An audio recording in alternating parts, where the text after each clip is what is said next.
Hawks on Sunday. The Texans visit the Patriots. That's at 2 p.m. It's Rams at Bears at 5:30. You can hear all the Westwood One coverage right here on The Zone. College basketball, Tennessee is at home taking on Kentucky. That's an 11 a.m. tip on Saturday. Vol Network coverage on The Zone begins at 10:30. And Vanderbilt returns to Memorial Gym looking to bounce back from the first loss of the season at Texas. The Commodores host Florida in a top 20 matchup, tipping off at 1. For all your foundation repairs and waterproofing needs, visit USSTN.com. Breaking news at once on your home for the Titans and Vols. This is 104.5 The Zone.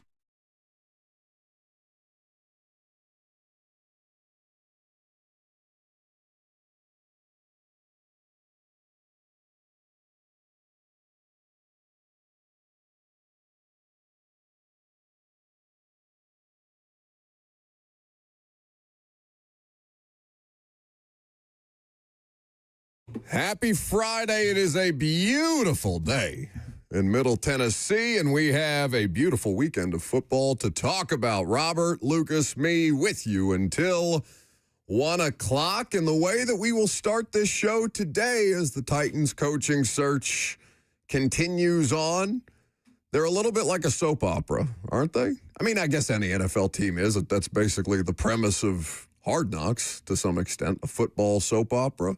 But as what's our favorite soap opera going right now? Like what is the Titans coaching search comparable in soap opera terms? Days of Our Lives?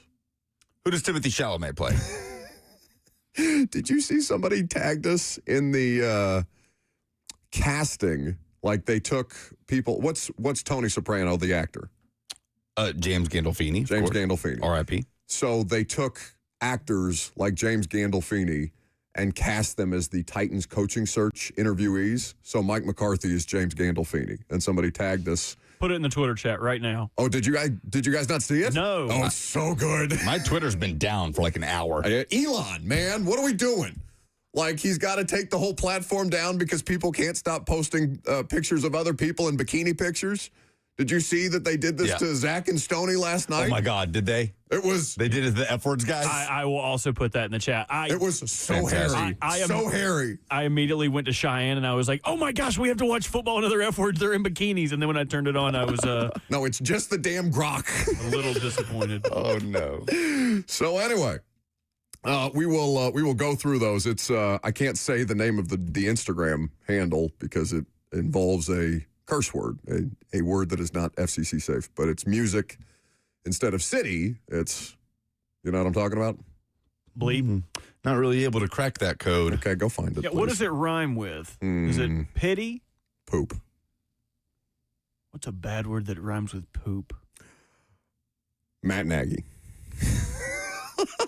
That's not very nice. If you're a Titans fan, it might be considered a bad word. Okay, well, here's the thing. Because Brian Daboll is going to interview with the Titans. We will endeavor, we've got a million different side quests going to start the show because now I want to come up with a Titans soap opera theme. And also, I think it's worth going through the different actors who have been cast as Titans head coach interviewees. Oh, my God. Timothy Chalamet is Mike McDaniel. Yes. Yes. Who plays Timothy Chalamet? Now you Come on. He's in. You want to go through them now, or do you want me to get to this Daboll thing? That's so good. So is Daboll interviewing anywhere else? He's interviewing at least one other place, right? I believe I have seen Cleveland, but I will double-check that. Yeah, they have the right. coaching trackers. Either way, he is going to interview with the Tennessee Titans. And do either of you pay attention to these offshore betting markets? Because this is not like we are not a big gambling show, at least as far as I know. Robert may have mountains and mountains of gambling debt that he's hiding somewhere. I think he was named in this point shaving scandal. We can get to that later too. I can't wait for you to do this Western Kentucky game. I want to know what it's going to like. What's the vibe going to be like? Just a normal basketball game? Yeah, well, Western is not affected, but their opponent tomorrow very much is in Kennesaw State. So, have you seen the offshore gambling odds for the next Titans head coach? No. I'm going to assume Nagy is what? I'm going to say Nagy plus 120 as the favorite. He is the favorite by a clear margin. He is getting, according to, let me double check. Oh, do you guys know what Kalshi is? Kalshi? You see a lot of people Nope. Yeah, it's like you can bet on anything. You can bet on anything. They come up with odds for anything. So it's and they're partnering with a lot of people online. In fact, they've partnered with a lot of like those fake sports insiders like Dov Kleinman just to get their stuff out there. It's a problematic strategy. Either way, their odds or their percentage, Matt Nagy is the clear and obvious favorite with a 53% chance to be the next Titans head coach. Now, they've predicted things correctly like Donald Trump winning the election and stuff like that. Like, that's their claim to fame as an outlet. But again, you can bet on anything as well as sports. 53% Matt Nagy to be the next head coach. But in a post-John Harbaugh world for the Tennessee Titans, you want to take a guess on who has the second highest percent chance, according to Kalshi, to be the next Titans head coach? Is it Daboll? It is Brian Daboll. Interesting. It was 0% pre-Harbaugh. It is now 17% post-Harbaugh. A little ironic. Why? Well, that's what the point shaving scandal was hoping their players didn't do, was hoping they didn't, or Dayball. Oh, hold on. They were hoping that they didn't ball. That they wouldn't ball. They didn't ball. It was a stretch. It's Friday. Leave me alone. Is that what the best that you've got? It's the start of the show. You're not even tired yet. Well, okay. I told Slay he couldn't give you that cinnamon roll before the show started because now the two of you are going to be sleepy and useless. Well, we haven't gotten to eat it yet, and the sugar would help provide us with an immediate burst of energy. Yeah, for like 5 seconds, and then we'd find you back there under the console taking a nap. I didn't even think we should start with the Dayball thing. Did you guys see the Tom Pelissero report this morning that the Harbaugh gig may not be as concrete as originally believed? Oh? Well, Jamie, it is still likely that John Harbaugh is going to become the head coach of the New York Giants. He had a great visit at the team facility on Wednesday, felt strongly enough about the job coming out of that visit that he postponed a scheduled meeting with the Tennessee Titans. However, reports late Wednesday night that Harbaugh was accepting the job were at best premature. Talks on Thursday did not result in a deal. The sides are engaged again this morning, and it very well could get done in the next few hours. The Giants, I'm told, are optimistic that they are getting close to the finish line. But at this moment, nothing is finalized. And let's be clear, this is not about money. The Giants stand ready to make Harbaugh, again, one of the highest paid coaches in the NFL. But Harbaugh has been very methodical about doing his due diligence on all the interested teams. This is a guy who spent 18 years as the Ravens head coach. Prior to that, he spent 10 years with the Eagles. He knows what championship organizations look like. He's also 63 years old. This is probably his last stop in coaching. He wants to make sure it's the right fit, and he is going to trust his gut. So once again, this is leaning toward John Harbaugh becoming the next Giants head coach, but it was not and is not a foregone conclusion. Those talks continue, very well could come to a conclusion in the next few hours. Then and only then are the Giants hopeful they will be able to celebrate their biggest win in years. I didn't hear no bell. Do the crystal line. Wait a minute. Wait a minute. Wait just a damn minute. So They tweeted out one of those slick side-eye emoji faces the New York Giants did after all of these reports started to come out. You mean to tell me that there is a chance that one of the most established and respected brands in all of the National Football League is about to get Josh McDaniels Colts? Potentially? I wonder what it could be. That there's a chance? If it's not a money thing, I mean, the contract details were reported on. 5 years, $100 million, $20 million a year. Pick me. I know what it is. So GM? It's Joe Shane. Like, hey, we're going to keep this guy or what? So is it Connor O'Brien with SNY in New York? Connor Hughes. Connor Hughes. Connor Hughes, I believe, was the one who reported yesterday Harbaugh was reaching out to former members of the Giants staff asking about roster makeup and the structure of the front office and how things were done, and spent about 4 to 5 hours yesterday consulting with former Giants staff members.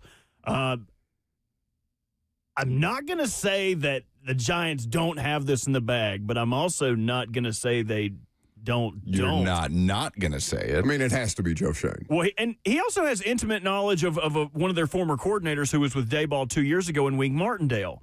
So he could have a conversation with Wink Martindale about Joe Shane, the process. If there was ever a time to stumble, it would be with coordinators or coaches who maybe have a less than positive outlook on the way the Giants are currently formatted. And I've seen no one else make a big stink out of this. Why is nobody else talking about this? I didn't know that was out there. I put it in the chat this morning, came out at maybe 8:30. So why is this not the headline? So you're saying there's a chance. But the fact that no one else, I don't know if this is a thing of Pelissero and Rappaport and Schefter not wanting to get egg on their face, because everyone, Ari Myrov, jumped out so quickly to say that John Harbaugh is the next Giants head coach. And today... No, it's new information. If it's not done, the deal was supposed to be done. That was the whole thing. They weren't going to let him out of New York. Yeah. Don't let him leave the building. And he still turned down the Titans, so maybe it doesn't matter for our purposes. But that's a huge story either way. If there's some... Did we ever find out why Josh McDaniels... Because it ended up being a better situation for the Colts. They got Frank Reich. Why he bailed on the Colts? He bailed on the Colts in 2018, and I think that was the year, the offseason before Andrew Luck retired. So maybe he knew? I don't know. No, nobody knew. Oh... But I don't know that we ever found out why that happened with Josh McDaniels. All I'm saying is it has happened before, where things have been agreed to in principle, but until that ink's dry on the contract, it's like this San Jose striker guy, the picking up of the option. Christian Espinoza. Right? They forgot to pick up the option. All of a sudden, the guy's a free agent. Yep. He's now on Nashville SC, and they get a great player. Clerical error. So if you get another shot at him because of a clerical error, fire up the hot boards, boys. So the McDaniels thing was Robert Kraft significantly improving his contract and his role, convincing him to stay in New England. There were unresolved questions about the Colts and their general future. Which I bet there was at least some indication that Luck was thinking about it. He was coming off a significant injury, which he seemed to be every year. And he just pulled the plug. Somebody in the chat brings this up. This would be a good question for Coach Mack, because Mack's entire head coaching tenure with the Chicago Bears, where what's his line about, I was the coach for 6 hours and I knew it for 3? Correct. He was the coach of the Bears for 6 hours, knew it for 3. It's an incredible story. Well, it's been a while since we and the audience have heard it, so maybe that's the context that we will talk about things with Coach Mack today before we also preview the divisional round. 615-737-1045 is the number. Facebook, YouTube, Twitter, and on Twitch is how you get involved. All right, so we will keep you updated if there's any new information to that effect. Can you imagine? Oh, please. New York, how they would react? It would go over about as well as Hennessy-flavored Gatorade. I mean, at this point, you just have to do whatever he says. Please don't do this. You have to do whatever he says. Please don't do this. You want him to fire Joe Shane. You want him to get, Let him publicly execute Joe Shane if he wants to at that point. I mean, my God. Let him shove him off the side of the stadium. For all of the Giants fans to see. Again, of course, I'm kidding about that. But, am I? This is Spartanism. You can't let him flip this on you, because then you look like total dumbasses. For whatever people thought of the way that the Titans didn't get the John Harbaugh interview, if you made a thing out of that or not, one way or the other, the Giants would immediately become clowns if this was something. And I'm not rooting for it. Well, I am, just for pure intrigue's sake, nothing against the Giants or anything like that. I just want to see it happen. All right. Let's talk more about this Brian Daboll situation within the context of the Titans coaching candidates. There are a slew of them that all have former head coaching experience on their resume. So Lucas is going to guide us through which one of them or which group of them have the most fixable issues from their last stop. I'm Buck Rising. It's 104.5 The Zone.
So the Titans are speaking with nearly 20 candidates for the head coaching position to replace Brian Callahan. Welcome back to the show. We're fueled by Hattie B's Hot Chicken. Let them fuel your watch party this weekend as you take in NFL playoff action. Buck, how many of those candidates have been head coaches in the NFL at one point or another in their career? Of the 19 not named John Harbaugh. Correct. Are we counting Cliff Kingsbury, who has not scheduled an interview as of today? Yes, they do plan to meet with Cliff. Okay, even if they don't. Yeah. All right. We're going 18, right? Because it was 19 with Harbaugh. Okay. So we're going 18 candidates. How many of the 18 have been head coaches? Cliff Kingsbury. Just give me a number. I'd like to name them. It's a good exercise. What, do you got somewhere to be? All right. Go ahead. Yeah, let's see how many What's you the can rush? get. Go Speed ahead. it up. Weren't you just How many can weren't you you get? just complaining about how short the commercial breaks are today? Go ahead. Let's Relax. go. Here, I'll be Settle your in. scribe. Stay a while. Take your jacket off. That was you that was complaining. Unbelievable. You're the complainer around here. Don't get confused. Let him start naming them. It's going to take an hour. Go ahead. Who you got? Cliff Kingsbury, Robert Saleh, Kevin Stefanski, Steve Spagnuolo, Mike McDaniel. It's 14. This is taking too long. Matt Nagy. 14 of the 18 I got candidates are former head I got coaches. to 7. But wide-ranging, right? Oh, we should have put me on a 60-second clock. That would have been way better. Why are they better at programming the show that we are? How many of them have been head coaches twice at two different franchises? McCarthy, Spagnuolo is an interim. Are we counting that? No. Okay. McCarthy. Everyone forgets that Raheem Morris was the coach of the Bucks for a couple years. For how long? And when? Maybe a year or two. Yeah, less than 3 seasons. Wasn't he an interim too? No. Nope. He was an interim with Atlanta. And then got the Atlanta gig. job full time. Correct. Yeah. No, he was the head coach of the Tampa Bay Bucks from 2009 to 2011 and was 17-31 in that time. His best season was a 10-6 year where they missed the playoffs in 2010. So Raheem Morris would be on his third head coaching gig? He would be, theoretically. That's kind of crazy. If he gets another job. Theoretically, right. Yes. So, all right, of the 18, 14 of them former head coaches. 2 of them have been head coaches at 2 stops. We narrowed it down to 4 here. 4 that we feel are most likely, I would say. Robert Saleh, Matt Nagy, Mike McDaniel, Kevin Stefanski. Those, I would say, are probably the 4 we've talked about the most. Maybe you could throw Mike McCarthy in there. He certainly got the best resume on paper out of all of these guys. But of those 4, when we talk about quote-unquote fixable qualities, things that failed them in their first stop, that they will have to show Mike Borgonzi and company will be better in the next stop, what they learned from those things, how they'll apply it with the Tennessee Titans. Let's start with Robert Saleh. What will Robert Saleh have to pitch Mike Borgonzi and how he's going to do things differently? What let him down? What is 1A on what let Robert Saleh down with the Jets? Oh, offense. I mean, his defenses were excellent, and then after they fired him in the middle of that season, the defense fell off a cliff, and maybe morale was low or whatever, and you're working through that process anyway, and it was a struggle. But like, even when do we give him grace at all for the Aaron Rodgers second year off the Achilles, where Rodgers' numbers were fine, but they were a really bad offense. They were tough to watch, and I don't know if that was just because it was Rodgers' first year off of the injury, but it has to be the plan for your offensive coordinator. Now, in an ideal world, what's the dream team that Titans fans pitch us all the time that we've talked about? Robert Saleh, head coach, Mike McDaniel, offensive coordinator. Ideal. Yeah. And you figure out a Saleh, adjacent coach. I mean, it could be out of the 18 in this cycle. They could find one of these head coaching candidates because right now it's not like they can interview coordinators, right? So this is as much to me about a fact-finding mission across the board on, okay, well, if we decide to go this direction as a head coach, would you also potentially be interested in our coordinator position to potentially vault you into your next spot if you're somebody who's needing that boost? Mike McDaniel as an OC would be the dream team. But then you face the problem, potentially, because they do have a pre-existing relationship. And from all reported information, and anytime either of them are asked about the other, they seem to have had a productive working relationship together in San Francisco. Yes? Yeah, I would say so.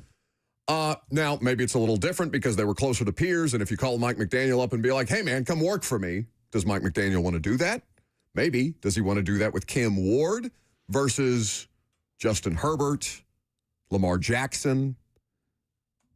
Would you want him as the head coach in Baltimore, Robert? Saleh? Yeah. Well, no, I mean McDaniel. Just as an idea of McDaniel before we get to him. I would not be opposed to either one of them. To your guys' point about the offense and defense disparity. So Robert Saleh's offense with the Jets never ranked better than 24th in yards in the league. Besides his first year with the Jets, his defense was never worse than 4th. So it is the duality of man. And you would imagine that Mike McDaniel, if you're able to secure him as your offensive coordinator, would help remedy a lot of that. The other portion of that is poor drafting from, I believe it was Joe Horowitz with the Jets. Joe Douglas. Joe Douglas, yeah. That's right. Joe Horowitz. He was the Eagles. He was like Howie Roseman's second in command that was very well thought of. And then, I don't know, it didn't really ever pan out. Like, I don't know. Was he he got fired. He got fired before Saleh did, if I'm not mistaken. He made a number of questionable draft picks, and some of them didn't work out because of injury, but Zach Wilson is the glare, right? He was the one that held the offense back the most. Because that was never in question. Like, we all knew that Trevor Lawrence was going to go number 1 overall, and we all knew that Zach Wilson was going to go number 2. Like, that was always their plan from start to finish. Anyway, so the offense is the thing that held Robert Saleh back the most. And I, again, would be curious, like, how much was the Aaron Rodgers experience from just a person, like a management standpoint? That's a difficult situation for a head coach in his first job. He was in year 3 when Rodgers came to New York. That's a really hard thing to try and, kind of see on or get Aaron Rodgers to respect you as not just a peer, but a superior. I wonder how much that informed how Robert Saleh goes about the accountability portion of the head coaching position. I don't think that's necessarily a problem, but I think it's a question that's worth asking. Them going 7-10. Remember, they went 7-10 with Zach Wilson at quarterback and then bottomed out with Aaron Rodgers at quarterback the next year. And they fired Saleh only 5 games into that season. They were 2-3 in 2024 when Saleh got fired. Mike LaFleur was his offensive coordinator the first 2 years, who's back in L.A. with the Rams, and Nathaniel Hackett was his OC the last 2 years, who, by the way, is a defensive analyst in Green Bay. I don't think I knew that. But, okay, Robert Saleh will have to have a pitch for his plan for the offense and how he can put Cam Ward in the best position to succeed. 615-737-1045. Steve in Nashville is up first. Hey, Steve. Hey, guys. Thanks for taking my call on this beautiful Friday. By the way, Zach Wilson is number 2. But question, and seriously, but if you get I like Saleh as a head coach. I think he's done a wonderful job with nothing on the plate in San Francisco, much like our current defensive coordinator, Denard Walker, right? And he prides his job. I'm sorry, Wilson. So, yeah, there's a tight end a while back. But McDaniel's offense is predicated on timing routes. Cam Ward is not very good at those timing routes. One question would be, can you fix that? The second question is, if you look at this roster right now, currently as is, with a quarterback that's on it, and I know you can't go back, but guess who is more predicated on timing routes?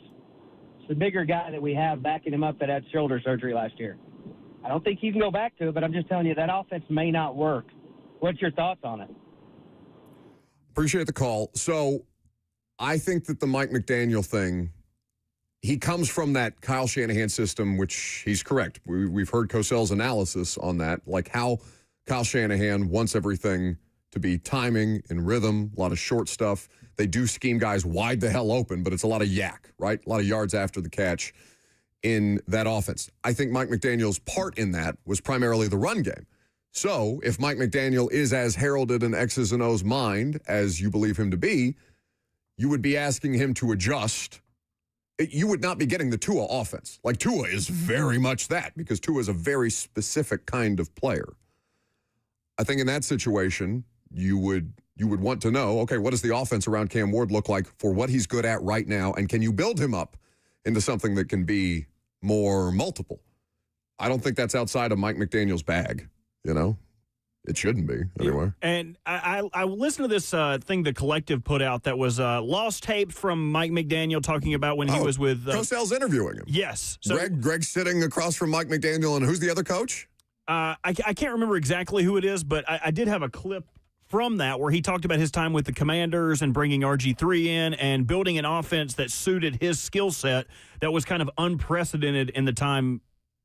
Well, I just mean wait, because do you want to go in order, or do you want to just do Mike McDaniel? Because we all of a sudden started talking about Mike McDaniel off the Robert Saleh. But let's do it. It can sprout right off of that. Mike McDaniel, another one of these coaches that will have to... Sorry, Robert, you can get to it. I just wanted to make sure that we were...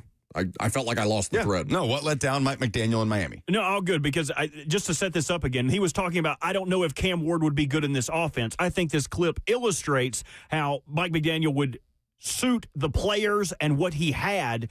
He would build an offense around what the strengths of the current players would be. We're also a collection of formative, ambitious young coaches who took in a player with a skill set that we didn't know how to use on the front end. We drafted Robert Griffin III, a read option quarterback. We knew he had to have success early. So in that process, we, as a collection of coaches, had to get into a room and figure out how to coach zone read, something that there was like 34 snaps of Tim Tebow doing in an elementary form in the NFL. That process, going through creating a system for a player that was uncharted in our formative years, has shaped us all, because now we're not boxed in to what is, we're boxed in to what can be. That is something that is invaluable, really uncharted, because typically, from everything that I've ever heard, when we would talk to other coaches about the zone read, they would say, okay, what coaches did you have come in and teach you? And that never happened. We created a system unto its own and did it the hard way with blood, sweat, and tears. We watched it, we thought about it, and that was innovation from its core. Whoa. What are all these sweep outs that these podcasts are doing? You got music. You got the other one better. Where's the little sound? Do we have the sound back there anytime one of us tells a terrible joke? You don't have it? I'm getting it. I like that one better. Yeah. That's the best one. Thank you, Landon Donovan and Tim Howard. But I the best thing that Landon Donovan's done for us here in a while is those hair plugs and that sound. Him articulating that is why I feel like we don't need to worry so much about what Cam Ward can't do, but him putting Cam in a position to succeed off of the things he can do. Right. This is the biggest question, right? So what did let Mike McDaniel most down, or what was Mike McDaniel's biggest failure in Miami, and is it correctable? Their efficiency this year was awful. They were 24th in terms of EPA. It was not an objectively good Dolphins offense. They were one of the best rushing offenses in football, and some of the stuff that he's doing with Aaron Brewer and Devon Achane and all these different pieces and parts, the eye candy of it, like you feel like he probably got the most out of Tua this year, right? Because they've had excellent offenses. So it's not just about Mike McDaniel. It's one, does he want to call the plays? One would assume, right? As a head coach, yes. I would assume so. But he never gave up play calling at any point, right? No, he didn't have to. I don't think Who is his offensive coordinator? We can find that out. But Mike McDaniel's biggest failing was, I feel like, the way that the personnel, like his personnel decisions to try and tailor some additional things, the way that they went all in on some players. Frank Smith. That didn't necessarily work out. Because we can agree. And honestly, I thought Anthony Weaver did a pretty good job this year with the Dolphins defense too. He's also interviewing for head coaching jobs. I just felt like they tried to make an offense that was not sustainable, but was going to kind of just be faster and more creative than anybody else, and it would peter out in the postseason. Yeah, right? always sputtered. It couldn't travel. So how much of it is smoke and mirrors that's good enough to get you to the regular season, but do you have a ceiling in the postseason, especially when you're playing in the cold? Is that just specific to like the Dolphins as a franchise? Because they have never fared well in cold weather, and Tua is famously awful. Isn't he like 0-5 or 0-6 in temperatures of 20 degrees or less? Oh yeah, something like that. It's a thing. What do we make of the criticisms against Mike McDaniel as a what's the word? A man manager, so to speak, right? Like a man manager. That is, I guess that's a soccer term. Like your ability to handle the big personalities on your team. Like to be able to handle when things are bad. Like the biggest criticisms of Mike McDaniel publicly would be him like kind of stumbling at the podium where people are like, what is he talking about? He does not project like he's in control of the situation when you lose and you, again, adult in the room, he doesn't necessarily project that. But he's clearly gifted, right? So is that something that's correctable? Can he hire somebody to help him with press conferences? I mean, honestly, or are you just going to have to deal with the quirky? Because, I mean, he's quirky, but he's good, right? You get to be a little different if you're good. It's the artistic temperament, except make it a football coach. And did you guys ever feel like he lost the team at any point? Jalen Ramsey savaged him on the way out the door. I feel like where he did not hold players accountable about going to practice or going to meetings or if people were late. But I don't feel like he ever lost the ear of players. I feel like the losing got to everyone. And you had people who were half in, half out, like Tyreek, who anytime they started losing or every time he got an injury, it was always drama. Oh, deuces. Like, is that more about not being able to manage the people? Like, I wonder where the fall off happened there. But I don't feel like he ever lost the players because he was kind of able to rally them at the end of the year where everything could have been a capsized ship. But they didn't necessarily fold up and go belly up. Again, I can only speak from personal experience and talking to players for the last 10 years. But the thing I think that they care about the most is that you're putting them in a position to succeed as a coaching staff. Like, as long as they think that you're actively trying to help them in these situations, I think they're in, right? And they can deal with some of the quirkiness. Tyler on the F&M Bank chat says, the way this chat freaked out when Cam said a couple times, I can't imagine a McDaniel presser. Oh, my God, we got a call. Like, I know it's just the one call about this person being so flustered by the idea that Mike Borgonzi said too many times at a press conference. That was funny. Talk about worried about the wrong stuff. But, you know, the best of Tua getting some flack in the chat, but the best of Tua, the very best of his career, obviously came under Mike McDaniel. And the numbers were damn near MVP caliber. Like, In 2023, he was insane. It was like 4,600 passing yards. 29 touchdowns. Went insane. That offense was bonkers. Yeah. Was that the team that put up 70 on the Broncos? On the Broncos. And it's not that long ago. Like, the Broncos still had good defensive players. Now, maybe they were starting that wide receiver at quarterback or something like that again, whatever that was. They went 11-6, and that was the game they lost in the cold in Kansas City in the wild card round. So, yes, postseason success. The way things sputtered at the end of the year, one of the bigger red flags for McDaniel. And okay, so is that correctable? We can do more of these later. I think this is a fun exercise. Like, we don't have to get to all four of them now. Because we have to do what? Matt Nagy and who's the other one? And Kevin Stefanski. Kevin Stefanski. Why don't we do that later in the show? Because I kind of like the conversation that we're having now. So let's just take Saleh and McDaniel for a second here. Offense for Saleh, the biggest thing. We can, whether you want to put player accountability on there or just chalk it up to dealing with Aaron Rodgers, I would put that as a lesser thing to just kind of monitor. Versus Mike McDaniel and whiz kid regular season stuff, started 1-6, damn near made the playoffs this year, gets the best out of players even when the players are falling apart, a la Tua, but just kind of pees down their leg in the postseason. Which of those things feels more correctable? Because to me, and maybe this isn't fair, but to me it feels like Saleh. Now, I will say, we have, how many games do you guys think? How many playoff games did Miami play under Mike McDaniel? 3? Yeah, 3 was going to be my guess. 1. What? Wow. 1. Just the one? One that Tua played in. Sorry, I meant to say, that was what I meant to say. How many games has Tua played in the playoffs? Because Skylar something or other Skylar played Thompson. a playoff game against the Bills. My mistake, yeah. McDaniel has only coached in 2, and they were 0-2. Skylar Thompson started in 1. The other was the cold weather game in Kansas City.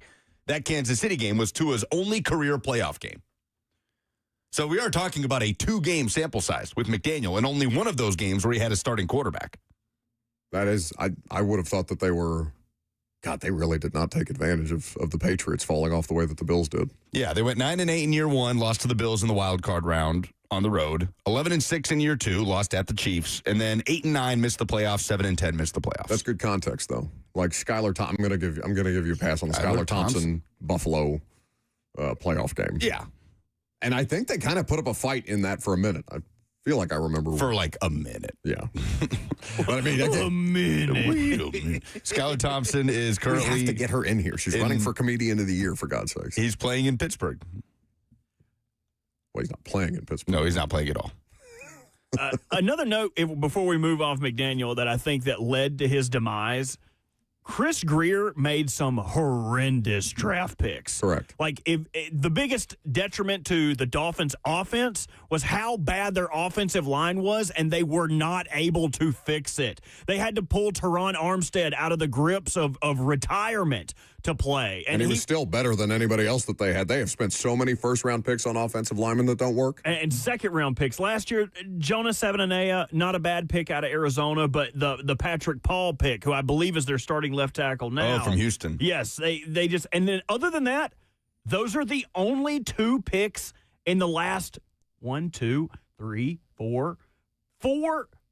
drafts since 2020 that they selected offensive linemen. 2 picks in the first 2 rounds, and that was the biggest weakness on their entire team. Well, but also think about this, and again, good context on McDaniel. How many picks did they trade away for guys like Jalen Ramsey and Tua and Bradley Chubb? Didn't they trade for Tyreek Hill? I'm sorry, not Tua. I meant Tyreek.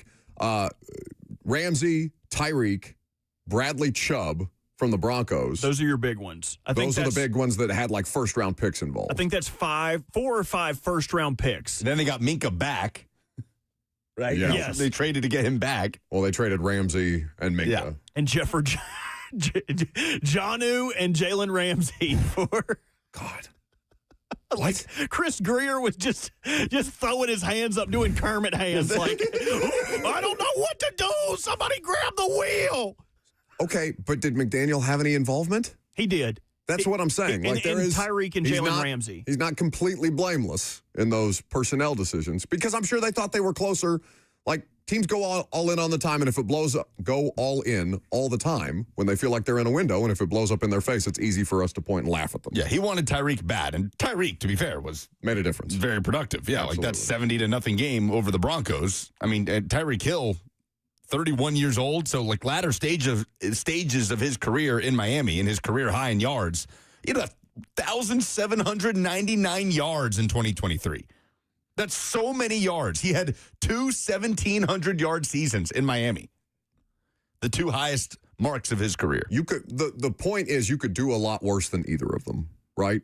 As if you wanted to take at least a somewhat fresher-faced approach than giving Mike McCarthy his 3rd job, or I mean, are we really even talking about Raheem Morris right now?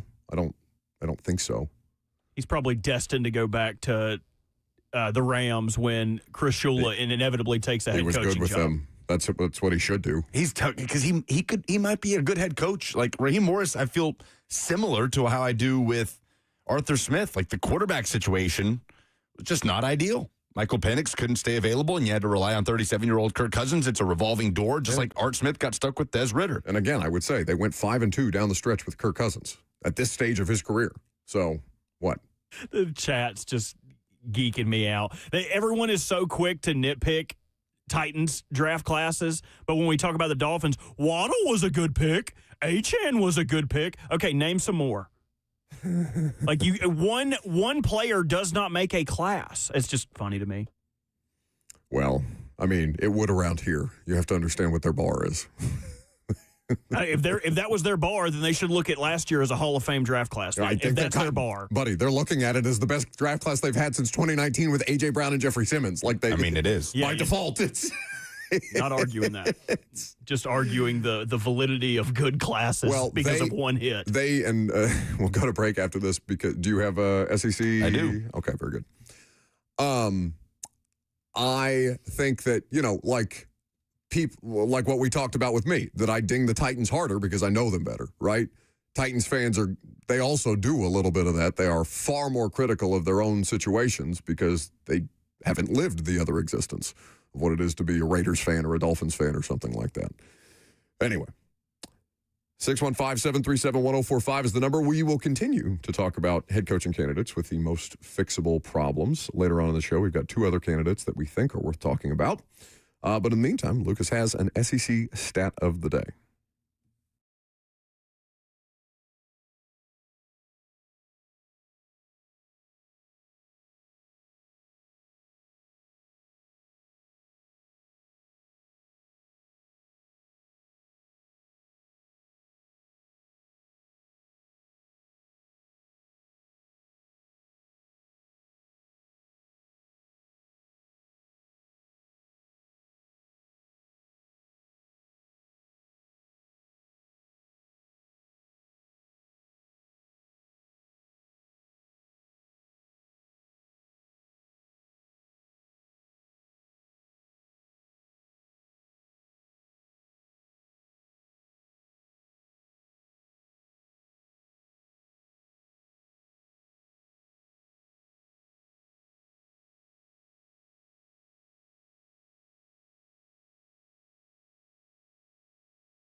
So the transfer portal closes today.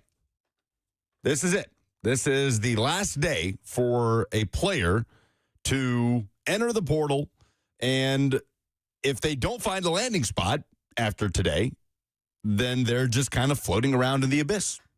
And most teams across the country have gone out and found their quarterback, their starting quarterback, if that's where they were looking for it, in the transfer portal. Tennessee, there's been smoke around the Vols, looking into the FCS ranks, certainly trying to bring in an experienced body, but all signs pointing towards a George McIntyre, Faison Brandon, and insert player X competition for the starting job in 2026. SEC teams across the board went all over the place. Some went out and paid big money for surefire starters. Some went out and dipped into the G5 ranks for a starter. Some are just going to have full-blown competitions. Very few will return their starter from last year. Of the 16 teams, Buck, how many are returning their starting quarterback from 2025? Just tell me. Just give me a guess. No. Out of 16. No earthly idea. Just say a number. Out of 16. This is the place where you want to flesh it out? No, just go. I don't want to flesh anything out. I just want you to give me a number. Waiting on you, buddy. Half. Way less. That was. Come on. That was an awful guess, dude. Come on. I hope the next time that we go for sandwiches, you two choke. No. It is less than half. It's just 5 out of 16. Name them. Arch. Yep. Oh. That's one. Well, yeah, the most famous one. Arch returning for Texas. Lenore Sellers. Yes. South Carolina. That's 2. Are we counting Joey Aguilar? No, there's nothing to indicate Aguilar is coming back next year. I think that ship looks like it has sailed. Mateer. Yes. Oh, that's pretty good. Is Cutter Bowley starting? 3 out of 5. No, he hit the portal. He left Kentucky. Okay. 3 out of 5. Whatever. Georgia returns Gunnar Stockton, and Texas A&M returns Marcel Reed. That is the 5 out of 16. So, of the starting quarterbacks that have arrived, here's kind of your refresher. We mentioned Tennessee is kind of a question mark. There will be a quarterback competition. We'll see who that third person is. Alabama is expected to have a starting competition between Keelan Russell and Austin Mack. Florida is expected to have a competition between rising sophomore Tramel Jones Jr. and Georgia Tech transfer Aaron Philo. Ole Miss, I have no idea. Trinidad Chambliss did not get his waiver granted. Looks like he's on to the NFL draft, which at some point I'd like to talk about him as a draft prospect. I mean, I'm curious with the way he finished the season. Okay, let us do a mock draft Monday. No, let's wait a week. Vanderbilt will start Jared Wants Curtis. draft talk, then doesn't want draft talk. The true Is it freshman just the 5-star. name mock draft Monday? Yeah, Is that the only? it gives me the ick. You're just being obstinate. Missouri is expected to start Ole Miss transfer Austin Simmons. LSU is expected to start Sam Leavitt, who they outbid Tennessee for. Kentucky is expected to start Kenny Minchie, the transfer from Notre Dame. Arkansas, no idea. Mississippi State, no idea. Auburn expected to start Byram Brown, the transfer quarterback from South Florida, who followed Alex Golish to Auburn. A quarter of the starting quarterbacks in the SEC, likely, I'd say a quarter, will be Nashville private school quarterback products. If George McIntyre wins the job at Tennessee, pretty good.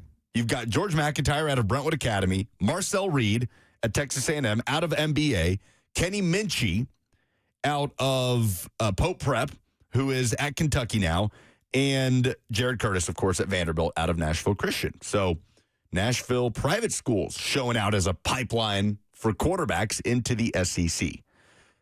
Of the 5 that are returning, I think I said this yesterday, Arch Manning, I think the pressure, the hype is going to take on somehow even a different level. But I've heard conflicting opinions on this. Do you think that the Arch Manning hype in 2026 will be even more elevated because of how he played at the end of the year and you get Cam Coleman in there?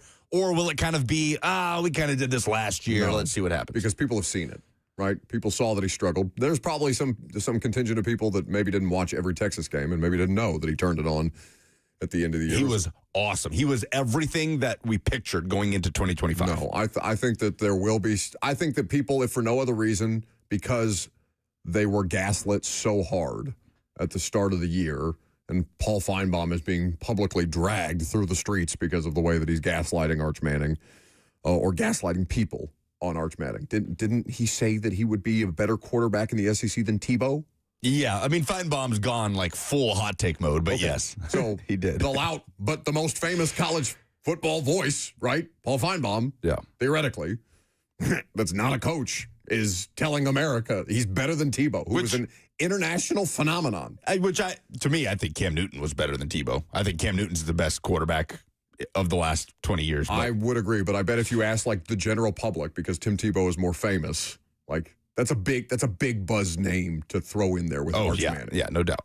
No doubt. So I think it'll be a little less just because people will be skeptical because we did this last year. Here's what kind of shocks me. He is not currently the favorite to win the Heisman Trophy in 2026. Vegas learned.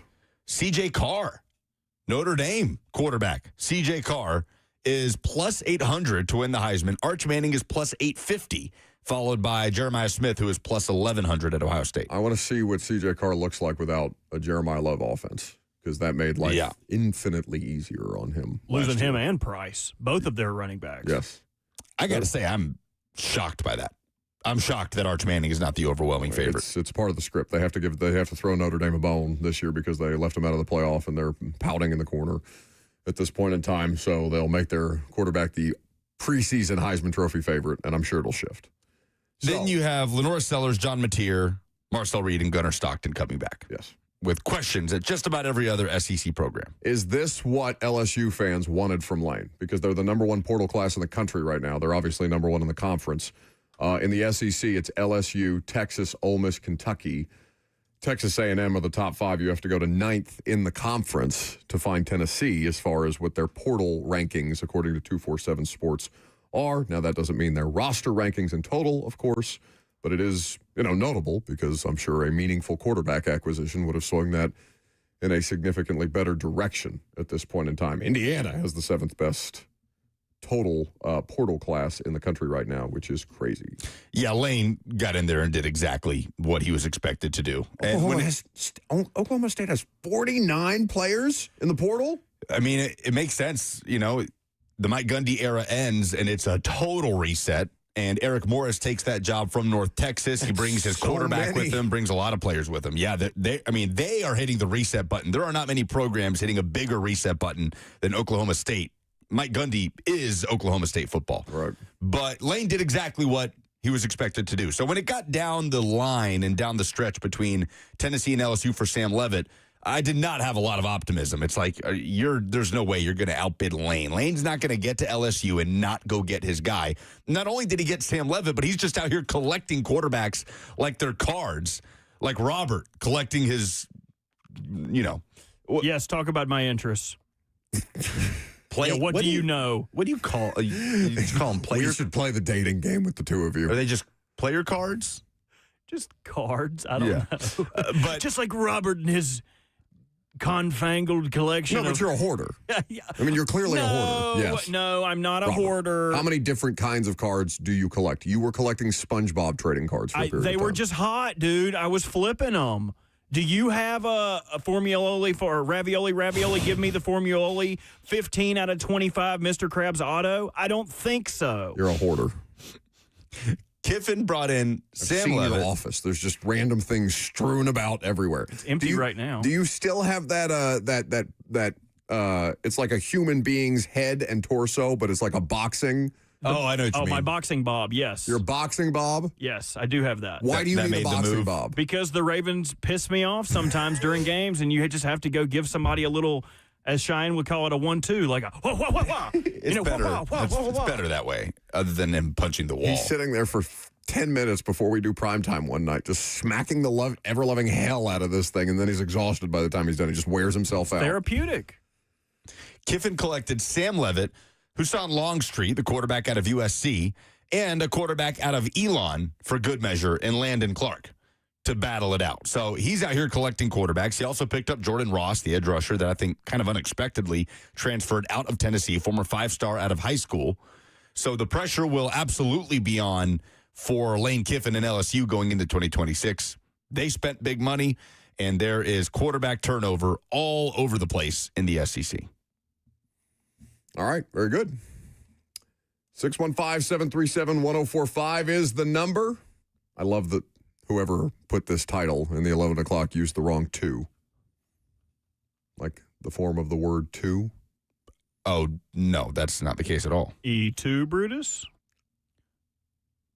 To be bad at point shaving. To be bad at point shaving. Like the concept. Oh, I thought it read too bad to be point shaving. Oh, I got dyslexic with my words there for a second. No. So you made a mistake. I did, yes. You did. That was on me. Anyway, it's next.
It is 10:59. Good morning from the Circus Sports at the Mint Kentucky Downs studio. I'm Lucas Panzica. The Titans are wrapping up the week of head coaching interviews. Today, they meet with former Giants coach Brian Daboll. Tomorrow, the team will meet with former Cardinals head coach Jonathan Gannon and former Packers and Cowboys coach Mike McCarthy. The divisional round in the NFL postseason kicks off tomorrow at 2:30. It is Bills at Broncos in the AFC, followed by the Niners taking on the 1 seed in the NFC, the Seattle Seahawks. On Sunday, the Texans visit the Patriots. That's at 2 p.m. And then Rams at Bears kicking off at 5:30. You can hear all the action courtesy of Westwood One right here on The Zone. College Hoops, Tennessee is at home taking on Kentucky for an 11 a.m. tip on Saturday. Vol Network coverage on The Zone starts at 10:30. And Vanderbilt comes back home looking to bounce back from the first loss of the year at Texas. The Commodores host Florida tomorrow, a top 20 matchup that tips off at 1 p.m. For all your foundation repairs and waterproofing needs,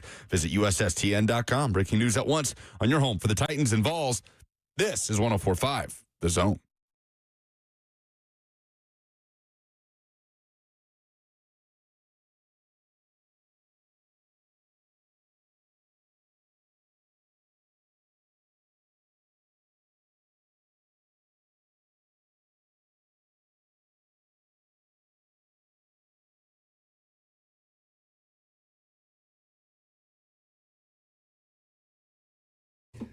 Welcome back to the show on this Friday. We are happy to have you. There is scandal in the world of college hoops. It's not the first time, nor will it be the last, but it is certainly interesting because the three of us have open on our various monitors right now a 70-page indictment unsealed for the first time yesterday, where federal prosecutors allege that a gambling ring bribed 39 NCAA basketball players on 17 Division I basketball teams to fix games over the course of the last 2 seasons. So not the current college basketball season, but 23-24 and 24-25 is where this federal indictment is pointing out various games, specifically citing games. Lucas is calling a Western Kentucky game tomorrow. Who are they playing? They play Kennesaw State, and one of the current players that is being charged is Simeon Cottle, the lead scorer for Kennesaw State, the preseason Conference USA Player of the Year. Excellent. And he is suspended indefinitely. The various institutions have put out various statements, all reading similarly about the ongoing investigations and things of this nature. But how are we going to do this? Are we going to do a dramatic reading of the 70-page federal indictment? I think that would be great radio on a Friday. All 70 pages, start to finish. I think so. Quickly, for some background here, it seems like a former NBA player was part of a group that recruited college players to participate in the scheme. Antonio Blakeney, I don't know if anybody remembers him. He was a standout player at LSU, played 2 years with the Bulls in the NBA, and played overseas, played in China and in Israel. But according to the indictment, the scheme started around September 2022 and focused on Chinese Basketball Association games, where he was one of the best players in the league when he played there. And he allegedly, according to the report, manipulated his own performance, recruited other players from his team to join. And according to the indictment, he texted a co-conspirator a few weeks after a fixed CBA game saying, quote, "Nothing guaranteed in this world but death, taxes, and Chinese basketball." Ahead of the 2023 What a line. Amazing, right? Ahead of the 2023-24 season, this same group started targeting college athletes. Now, the thing that stands out here, the schools that are named in the indictment: student athletes from Abilene Christian, Coppin State, Kennesaw State, North Carolina A&T, Robert Morris, right? Like the biggest programs here are Tulane and Southern Miss. And the goal there was to target players, quote, for whom the bribe payments would meaningfully supplement or exceed legitimate NIL opportunities. Guys that aren't making a lot of money in NIL, but can make $40,000 for throwing a game here or there. So we are going towards the indictment against defendant Jalen Smith and Antonio Blakeney, recruited for their point-shaving scheme players on the Coppin State University Eagles men's basketball team. Okay, everybody flip to page 43 in their respective federal indictments. It's Yes. like when you do like the church hymns or something like that. Page 43, section 120 of the indictment, including defendant Jalen Smith and Antonio Blakeney. You need to flip it louder. He's too loud over you, unfortunately. On or about March 4th, 2024, around halftime of the game between South Carolina State and Coppin State, when the score of the game was tied, defendant Jalen Smith texted person number 13. Defendant Smith expressed his concern about the score of the game and urged person number 13 to underperform in the second half so that South Carolina State would cover the spread. What the bleep are you doing? It need to be a blowout. You're hooping your ass off. What the bleep? You're supposed to be bleeping losing. You costing us money. Get your ass blown out in the next half, bro. Person number 13 responded to defendant Smith in a text message after the game and explained that South Carolina State was playing so poorly that it was difficult for person number 13 to ensure that Coppin State lose the game by more than the point spread. They so ass, I can't even keep the lead together. I'm sorry for that, bro. I try to tell my teammates to chill and all that, bro. I swear I tried on everything in my power the second half. So that's section 120, page 43. Bring all of this to a screeching halt. How How comfortable are we with Robert doing the voice that he's doing? He's doing a fine job. Yeah, I didn't think that was anything doing a fine job. egregious. I can't get over the idea of somebody setting up a point shaving scheme and then losing their minds at the TV. You are hooping your ass off. What are you doing? Sending vigorous texts to players on the bench and things Dude's like doing that. like behind the back passes, like alley-oop dunks. Like, what are you doing? But how great is the explanation? Because as funny as that reads, the explanation is better. That South Carolina State is so ass that they cannot even be, they cannot throw games against South Carolina State because they are so bad at basketball. Yeah. Are you kidding me?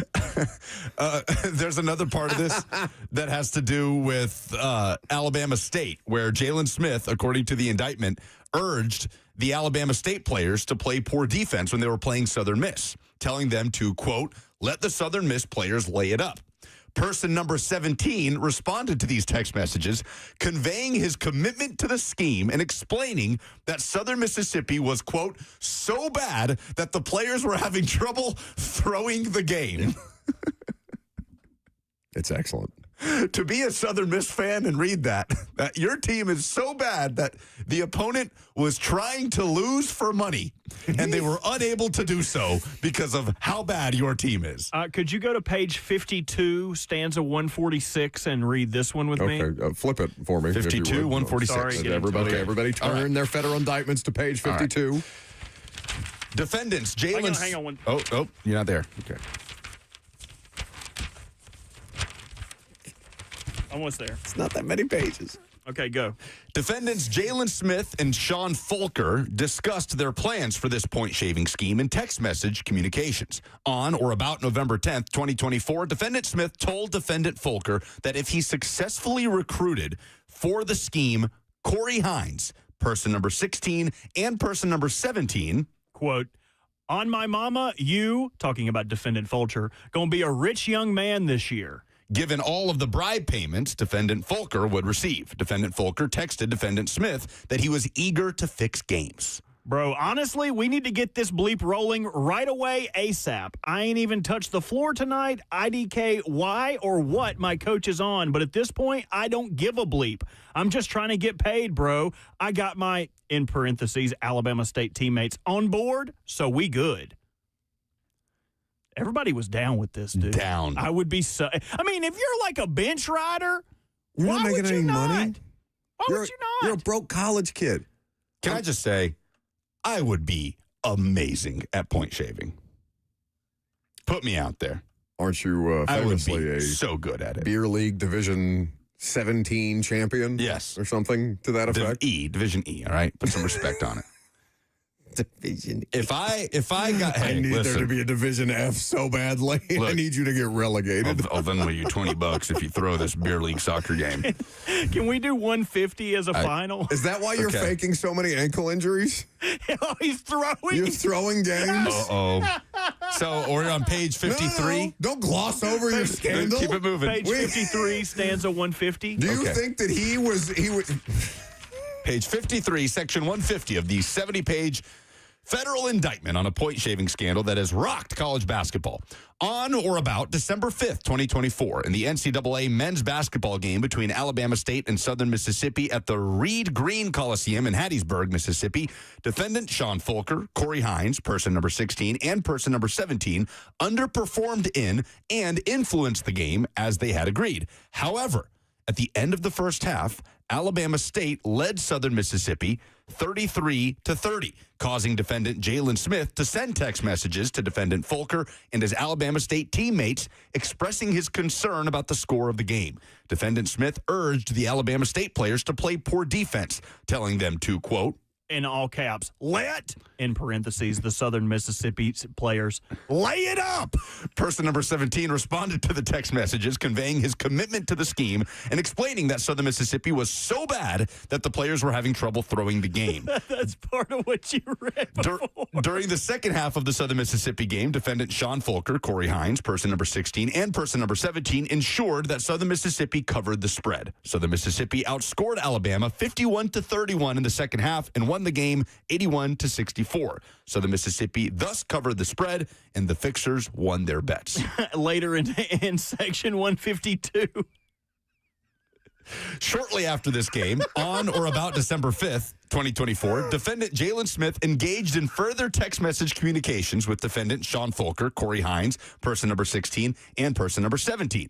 Defendant Smith told the Alabama State players that he planned to fly to Mississippi to pay them for fixing the Southern Mississippi game. Defendant Folker and other players communicated in the text exchange their agreement and interest in receiving the bribe payments. However, defendant Smith failed to deliver the promised payments. Hung their ass out to dry. No.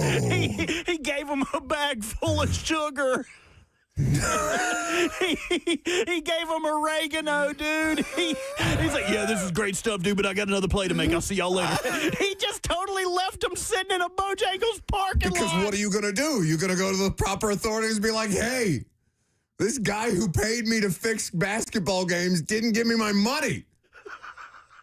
I wish we had Are you kidding me? I wish we had the text between them. In the write-up, it says the players exchanged text about exchanged their agreement and interest in receiving the bribe payments. I bet they were like, yes, we would like our money, please. Vanderbilt is, not involved in the scandal, but New Orleans playing against Vanderbilt. New Orleans players were paid to let Vanderbilt cover the spread. Vandy won the game 100-56 on December 30th, 2024. What page and what section are you on? The 156, page 55. That covered a spread of 33 points. Wait. Oh, I dropped it. Also, okay, I'm good. McNeese State players in here as well, under Will Wade. This is What my page? favorite segment we've done all week. This is page 55, section 155. This thing goes deep, man. Like, who knows how many blowout losses watching your team play, or blowout wins, I should say, if you're a Vandy fan or whatever, and the team that they were playing were making, a couple $1,000 to play poorly in that game. I need the reckless speculation sound, please.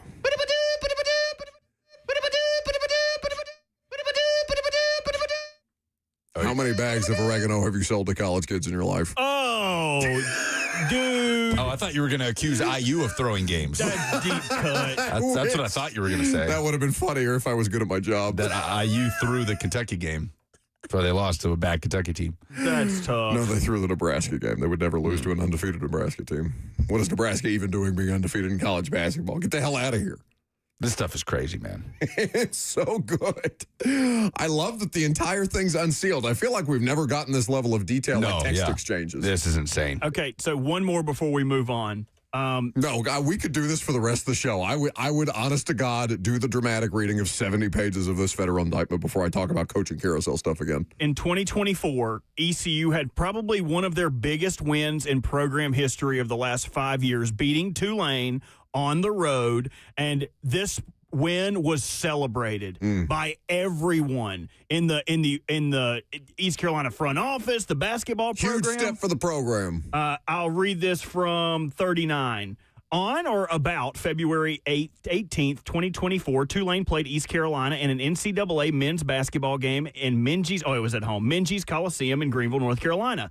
East Carolina was favored to win the game by 2.5 points, according to sportsbooks throughout the United States. Before this game, the Fixers, including defendant Marv Fairley and others acting at their discretion, placed numerous wagers with sportsbooks totaling at least $140,000 on East Carolina to cover the full game spread. Defendant Fairley and others involved in the scheme communicated via text about their wagers on this game. For example, on or about the date of the East Carolina game, defendant Fairley texted an association, quote, "I'm in the car with the guys. Be ready to bet this college game that come on in 2 hours. Tulane and East Carolina," end quote. Later in the text exchange, defendant Farley agreed that the game was, quote, "one of those 100% guaranteed games," I said. "I got $220K in wagers on the game." On the day of the game, the NCAA men's game basketball between Tulane and East Carolina, defendant Kevin Cross underperformed in and influenced the game as he agreed. Defendant Cross only scored 6 points in the game, well below his season average. East Carolina defeated Tulane 81-67, covering the full game spread and winning the Fixers their bets. Man. So they can't even win they were favored. They were favored and they put the fix in. There's video of like the Buffalo player that's indicted, just like lackadaisically walking around, like choosing not to defend, throwing up shots. Well, if you watch some of these regular season college basketball games, like it's for forever. I feel like it's just been chalked up to, well, it's just such a lower level of basketball. Like you can't compare college basketball to the NBA. No, turns out just rampant cheating everywhere. Man. Somebody said in the chat, remember when Pete Rose bet on baseball? Like that was the biggest scandal of our lifetimes. This is insane. The depth of this, I just can't get over. You're hooping your ass off, man. Chill. You need to get blown out in the second. Dude's like doing windmill dunks. Like, what are you doing? Between it's like tomahawk, arm in the rim dunks. One dude wherever in China, wherever he is, like freaking out. What is he doing? It's like 2:30 in the morning there. He's trying to go to bed. Meanwhile, the entire population is smoking cigarettes in the stands, and there's alley cats running through the arena. Oh, dude, we got in the wrong business. We should have just been mobsters.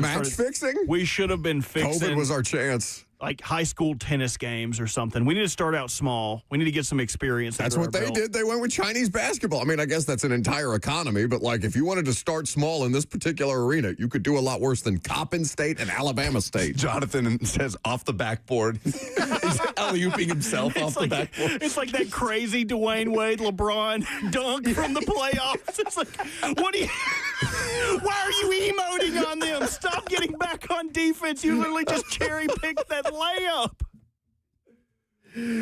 I mean, this is just going to be a thing forever, right? Now that the gambling money is everywhere and now that the NI's until they actually put some this is why Congress may actually get involved, because we have federal indictments over college sports.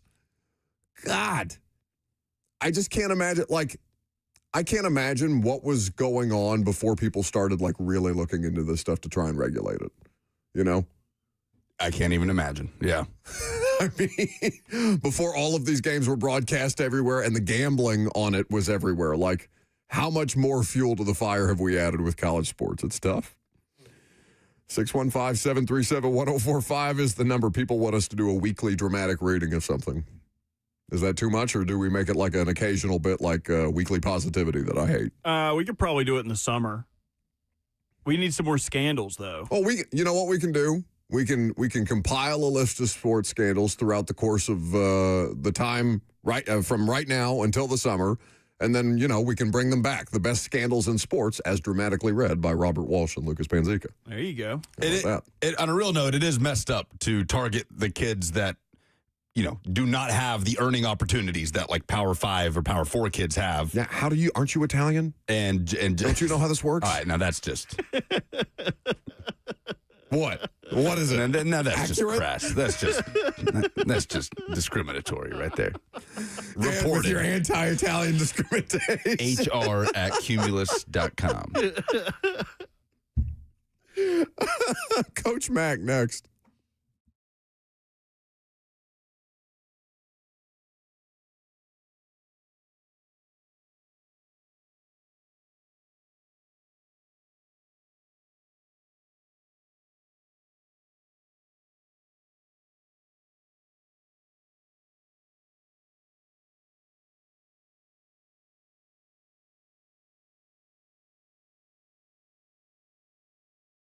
Nothing worse than an HVAC, plumbing, or electrical emergency. Most of the time, you don't know what it will cost or if it will get fixed correctly or if someone is just trying to sell you something. That's when you call Hiller Plumbing, Heating, Cooling, and Electrical, because their experts are going to solve your problems quickly. The price you're told is the price you'll actually pay. There's no hidden fees or surprises on your bill. Hiller has been in business for over 35 years and is family-owned and operated. Their techs are professional, experienced, and trustworthy. When they're on their way, you'll receive a photo of the tech and a link to track them in real time. No more wasting time waiting around. 100% satisfaction guaranteed of happy you'll be or the service is free. That is the Happy Hiller promise. So book online today at happyhiller.com.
Welcome back to the show. Fueled by Hattie B's Hot Chicken, the best hot chicken in the world. Coach Dave McGinnis, made possible by the South's most trusted Ford dealer, Two Rivers Ford, online at tworiversford.com for more details. Happy Friday, Mac. I don't know if you have seen this story in the world of college hoops, this 70-page federal indictment with point shaving scandals going on in college sports. And Mac, I mean, we were making light of just some of the situations and things like that. But I have to imagine that this kind of stuff is a coach's nightmare in the current state of collegiate athletics, where money is being distributed and you're trying to find all different ways to kind of keep control of what seems to be right now an uncontrollable situation in a lot of ways. Well, I mean, first of all, if you're involved in it and think that you're going to get away with it over a long, extended period of time, you're a mental midget. There ain't no way. I mean, it's crazy. It's one of the craziest stories that I've read, and God knows they didn't get away with it at this point in time. Coach Dave McGinnis, as I mentioned, made possible by Two Rivers Ford.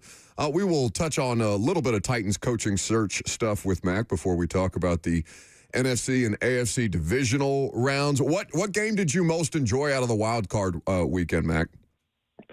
Well, to me, I'm fascinated, just watching it, and people are wondering how, because see, we're a long way removed from where Seattle is. People don't understand how good Seattle is.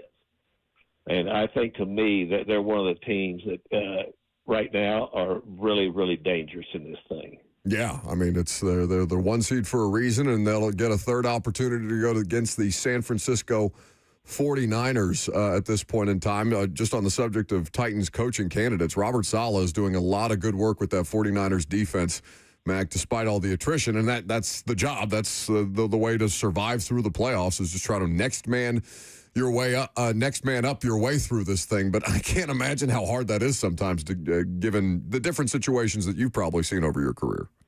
Yeah, and it's extremely difficult having lived through it, both as a coach at certain times.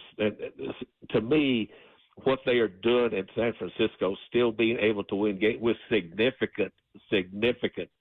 Everybody's going to have players out, right, Buck? Everybody's going to have players injured, but as significant of players as they have had injured, and they are still able to manufacture wins, that has been quite the accomplishment that's going on out there in San Francisco.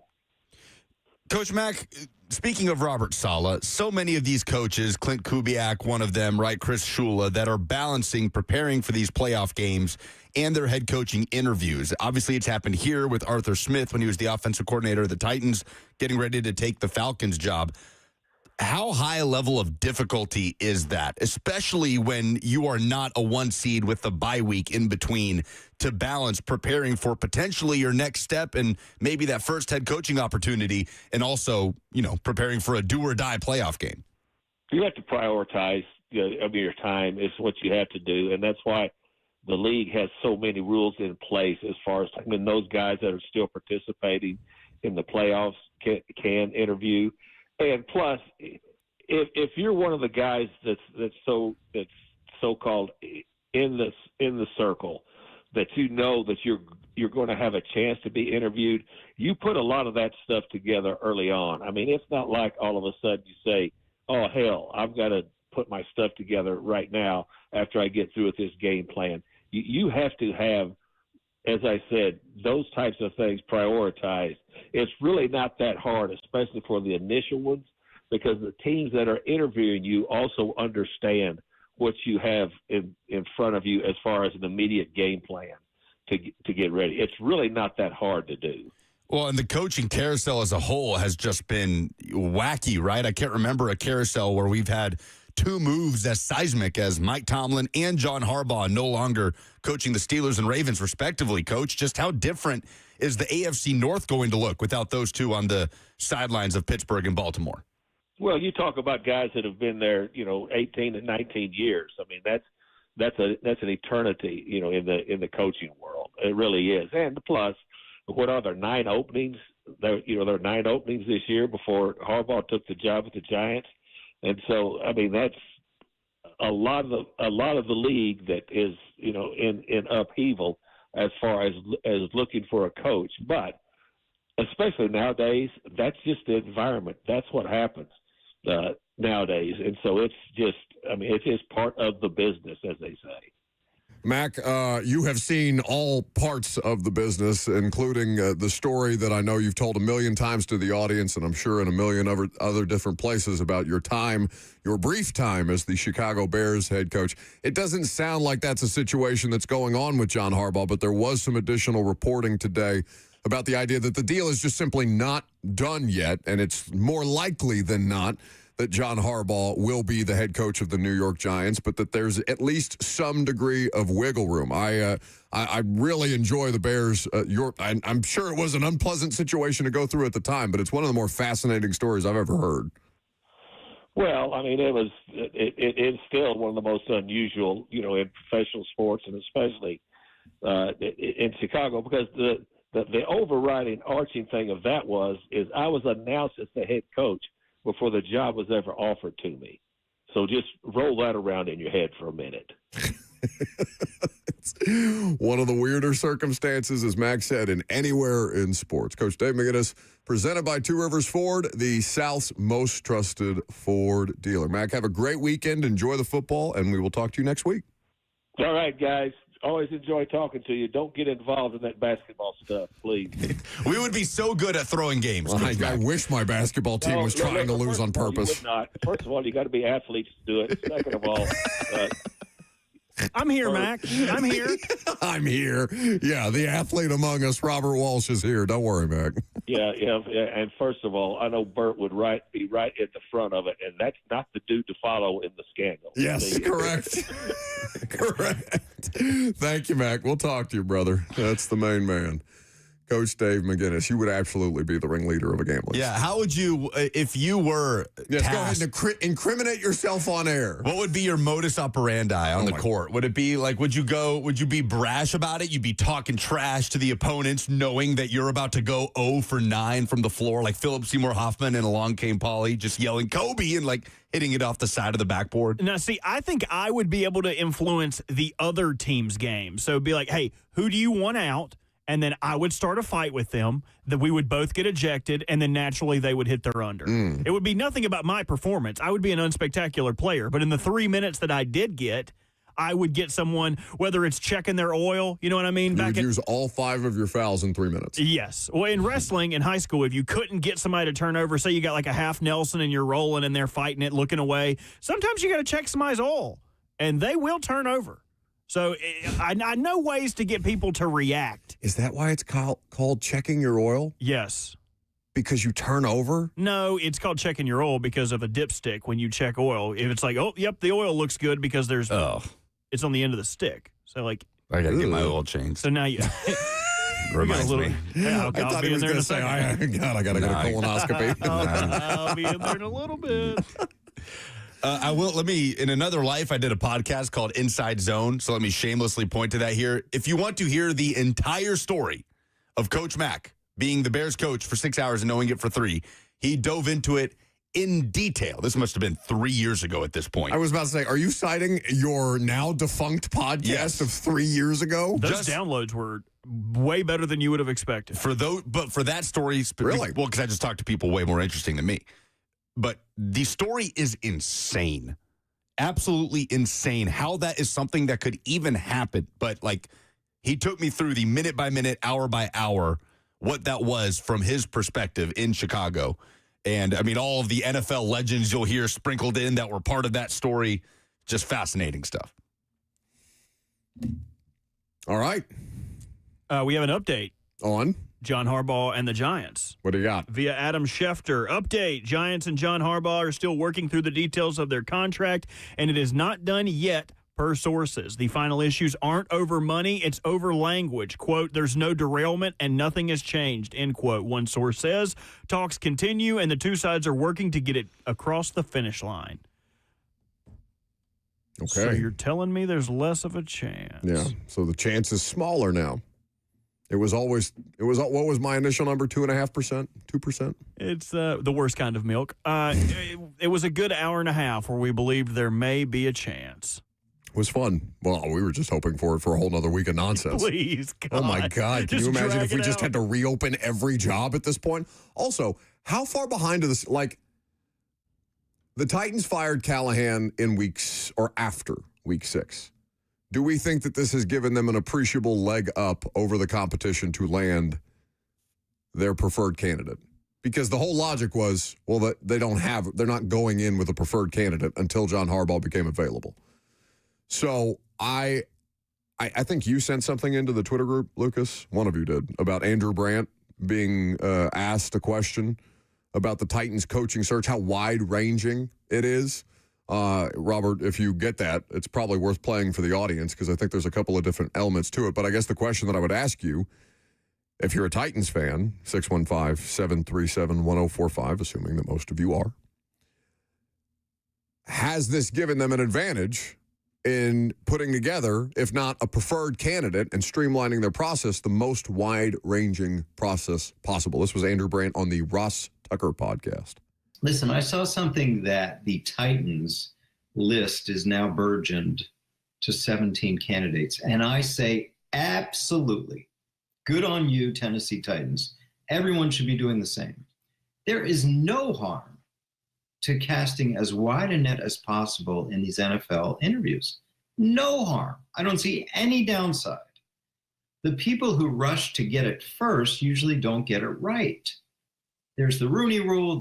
Listen, the worst thing that can happen if you cast a wide net is you waste a couple hours on somebody that you don't like, but you can gain valuable insights. You can pick their brains about their organization, about the way they do things, try to gather best practices. I absolutely would use this time, if I was any of these 9 teams, to do a complete reset and cast a big net. There's no need for a head coach in football right now. There's no need. Maybe by the combine in a month. But even then, it's like, yeah, take your time. Take your time. Like, find the best candidate. Have second and third interviews. Bring in other people. But I'll get to the bring in other people in a minute. So, yes, good. Titans, to me, what I've seen lead the league in interviews, great. Good on you, Falcons and Titans. Falcons as well. All right, so that's Andrew Brandt, former NFL executive, former NFL agent, talking about the Titans coaching search on the Ross Tucker podcast. For what it's worth, Connor Hughes of SNY, who's been reporting on the Harbaugh stuff after the Harbaugh news, says that he believes Stefanski is the favorite in Atlanta. Okay, interesting. So Harbaugh, let's just assume that John Harbaugh is going to be the next coach of the Giants. An assumption that we felt was safe to make, and feeling pretty safe right now. So Harbaugh, New York, Stefanski, Atlanta, just for what it's worth. They have still covered enough of their bases that they haven't even interviewed everybody on their request list yet. They don't have scheduled interviews with, I think, Chris Shula, the Rams defensive coordinator, and Cliff Kingsbury are the two that I think are most notable. But they've basically talked to everybody else. Hell, they did 7 in the first weekend. So when is Saleh? Saleh. Have they scheduled Saleh? Yes. I want to say Sunday. I can find out. But yeah, they've covered a lot of their bases. I think that's what you should want.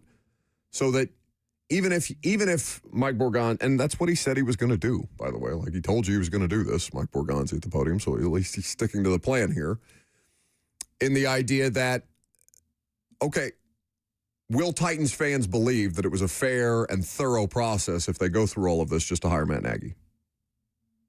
Because it still could be that he makes the most sense based on the boxes checked, right? Now, just because he makes the most sense in terms of external, on paper, boxes that you check for what you're looking for in the next Titans head coach. Because what's the big theme of the coaching search? Experience.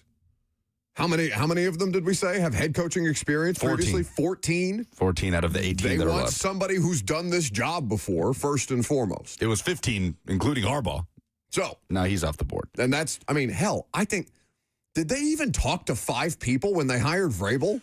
Callahan, I remember there being a little bit more, but that almost felt like, I remember LaFleur, Steve Wilkes, and Mike Vrabel. I don't remember if there was another candidate. Yeah, I'd have to go back. And I mean, we're talking, that's 2017? Almost a decade ago. Which is crazy. But yeah, Callahan, I remember us talking about Dan Quinn that they talked to. It was not nearly as comprehensive as what we're seeing here. Now, Albert Breer put out the interviews that Rams assistants are doing today. Obviously, they play the Bears tomorrow afternoon in the divisional round, and Chris Shula is speaking with the Steelers, the Ravens, and the Dolphins. So no scheduled Titans. So, I don't see anything about, I don't know when Chris Shula will be able to do his, because after this, you move on to in-person stuff, right? And some have already been in person, but for the coaches that are actively coaching or part of a current staff, that first round is virtual interviews. And it doesn't look like Chris Shula is doing a virtual interview with the Titans this weekend. Saleh is interviewing with the Titans and the Ravens on Sunday, apparently. After he coaches Saturday night. So, I like the process so far, or at least I have no issue with the process. Now, I think it'll be easy for Titans fans if they end up going with Nagy one way or the other, because, again, he is how much stock you want to put into Vegas sports books and things like that who are taking betting odds on who the next Titans coach is, whatever. Doesn't mean that it's signed, sealed, deliver, but he is by an appreciable margin thought to be the leader in the clubhouse for the Titans job, Matt Nagy.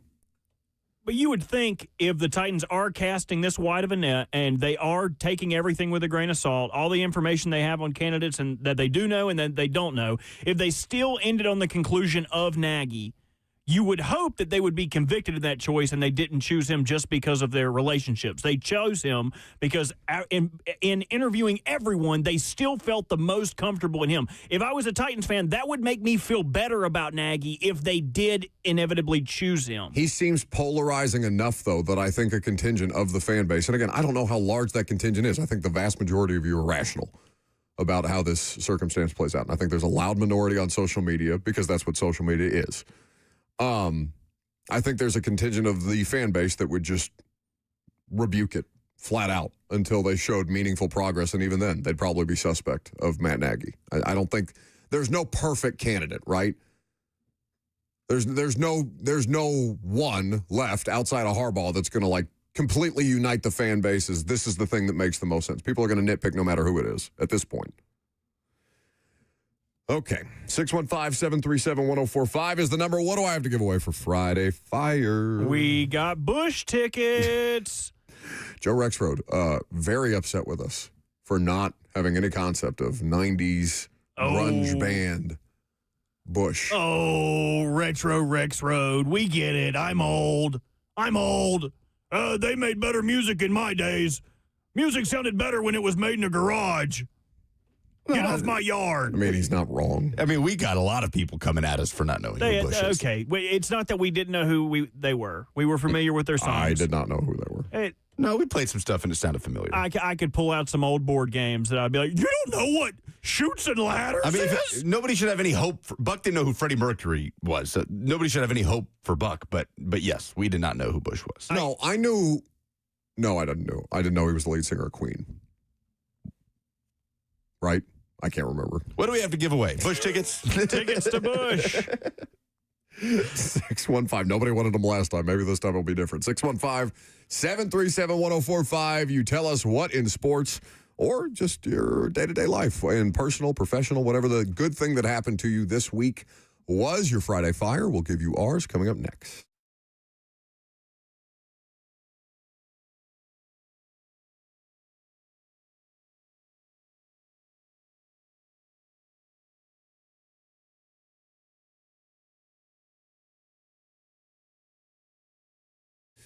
Guys, you have probably been procrastinating too long if performance issues are something that you are experiencing. Your life is too short for not nows, maybe laters, and tomorrows.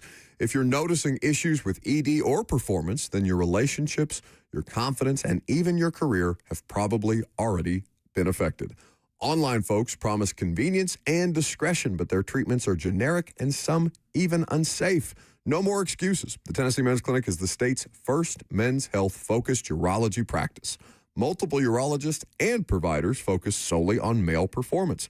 That is done the right way. No unproven snake oil or peptides without solid research. Since 2014, they've pioneered men's health in Tennessee and have been testing and growing to make sure you get the best care and the safest, most effective treatments. Call 615-208-9090 right now or book online in under 30 seconds at TennesseeMen'sClinic.com.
Buck Rising is one of the least.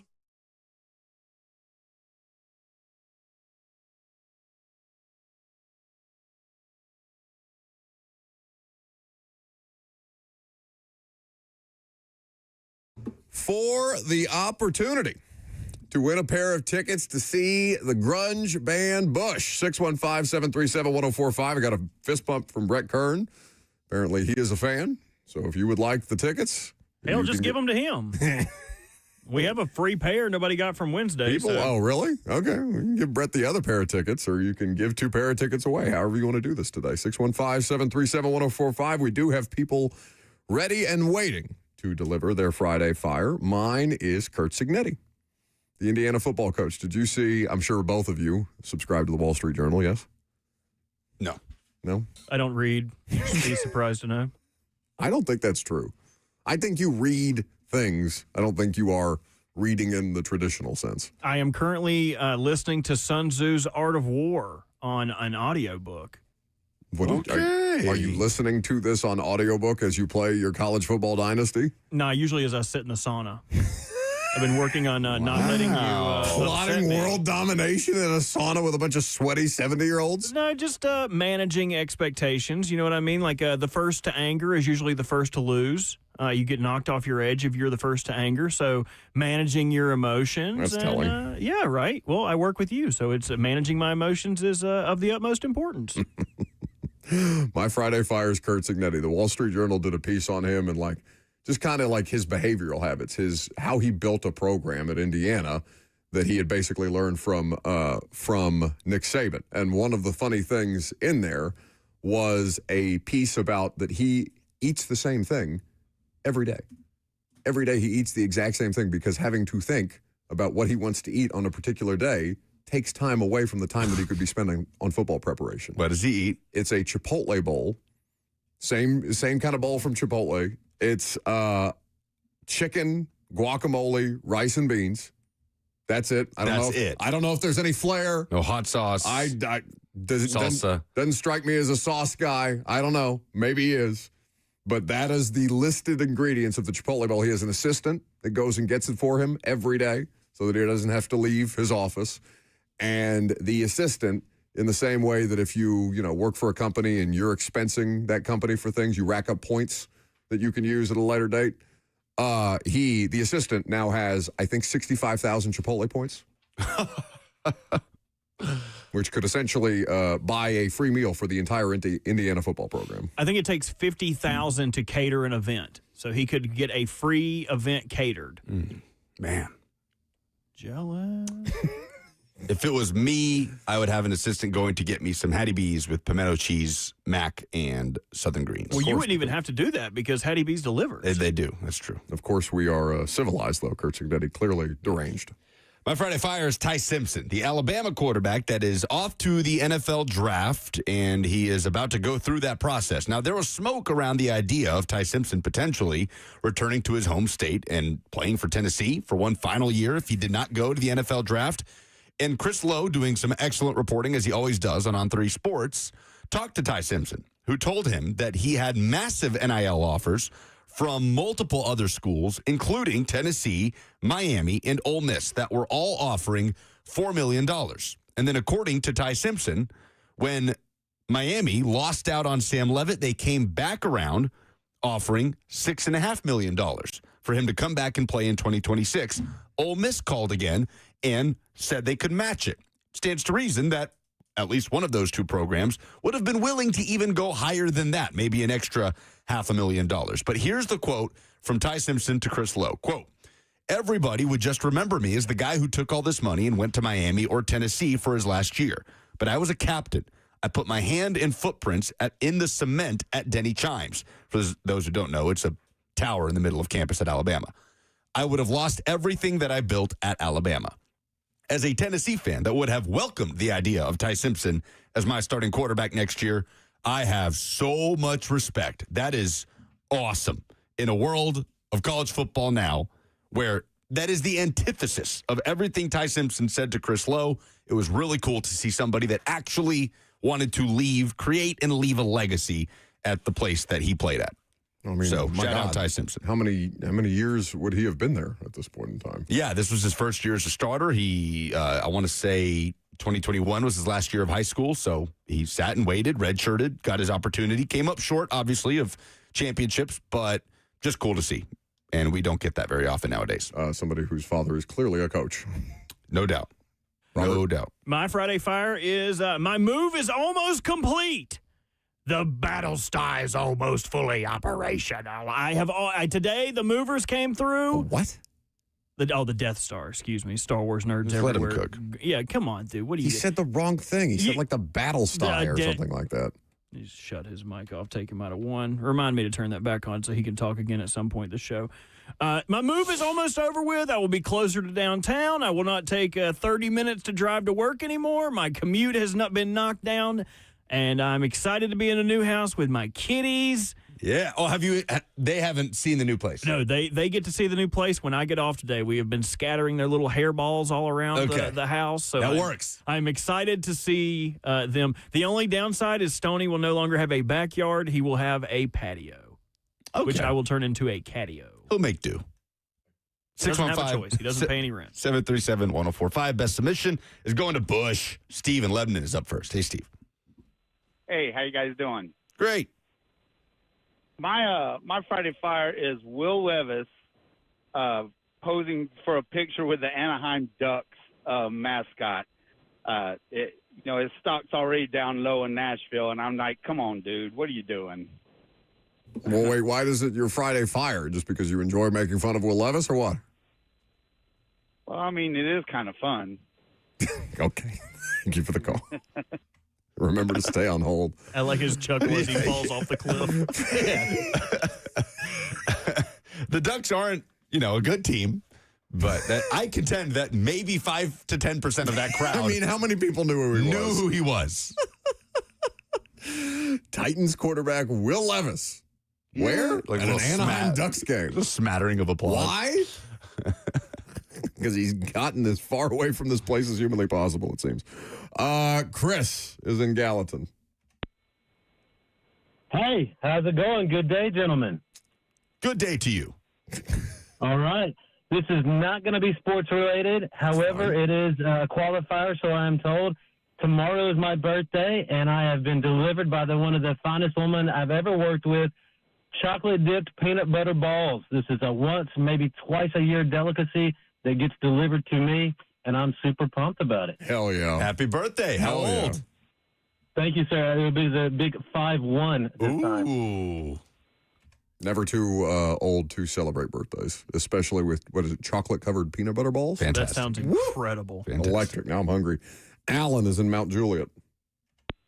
How you doing? Well, My fire is kind of like that last caller. It doesn't matter what coach the Titans get until we get some talent. So, go Titans, get some talent. Who cares who the coach is? okay, very good. All right. That is important. The coaches too. Sure. Coaches too. If you had to pick, you don't have to pick. You're going to do both. Yep. You have to get through one to get through the other. You need both to be good. Theoretically. You could try it the other way. I don't know. Jeremy is in Hendersonville. I'm going to say my Friday fire is NCAA just added flag football to the emerging women's sports program. So, I mean, shout out to that. I mean, that's great things. I love seeing new things in sports. Sure. Sure All right. enough. More Flag football. opportunities for athletes to take advantage of. Okay. Who gets the tickets? Robert? I like the dude with the chocolate peanut butter balls. Yeah. And it's his birthday. His birthday. Big 5-1. Anytime somebody is willing to make you something, I feel like that takes extra effort. It's really easy to just go out and get someone something. Hey, happy birthday. Everybody at the office sign this card for you. Enjoy a $25 Yeah. Chipotle gift card. But she took the effort to make that for him, which tells me he is a good coworker. Yeah. Agreed. Oh, just because you get things made for you means you're a good coworker? How many times do people make you something? Every Sunday. Martha. She brings them to the Titans. That is for the pregame. group. That Yeah, is not that's for, more for Is it- Kirby than anything you're else. not there half the time. Again, you thinking that's for you is another reason why nobody has ever made something and brought it to you for your birthday here. Brett Kern didn't bring you no pumpkin bread. That's He didn't- right. He didn't I bring wasn't you nothing. here. Brought us pumpkin that's bread. why he I brought it. wasn't here. That's why Why? he brought it. Exactly. So happy birthday, Chris. Enjoy Bush. All right, very good. 615-737-1045 is how you jump in for the rest of the show. Brett Kern in studio. We'll talk about the divisional round next.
12 o'clock, good afternoon from the Circus Sports at the Mint Kentucky Downs studio. I'm Lucas Panzica. The Titans are wrapping up the week of head coaching interviews. Today, they meet with former Giants head coach Brian Daboll. This weekend, they will meet with former Cardinals coach Jonathan Gannon, as well as former Cowboys coach Mike McCarthy and 49ers defensive coordinator Robert Saleh. The divisional round in the NFL postseason kicks off tomorrow at 2:30. Bills at Broncos in the AFC, followed by the Niners at the 1 seed in the NFC, the Seattle Seahawks. Sunday, Texans at Patriots at 2 p.m., followed by Rams at Bears at 5:30. You can hear all the Westwood One coverage right here on The Zone. College basketball, Tennessee is back home, taking on Kentucky. An 11 a.m. tip-off Saturday. Vol Network coverage on The Zone starts at 10:30, and Vanderbilt returns home, looking to bounce back from their first loss. Commodores hosting Florida in a top 20 matchup at 1 o'clock. For all your foundation repairs and waterproofing needs, visit USSTN.com. Breaking news at once on your home for the Titans and Vols. This is 104.5 The Zone.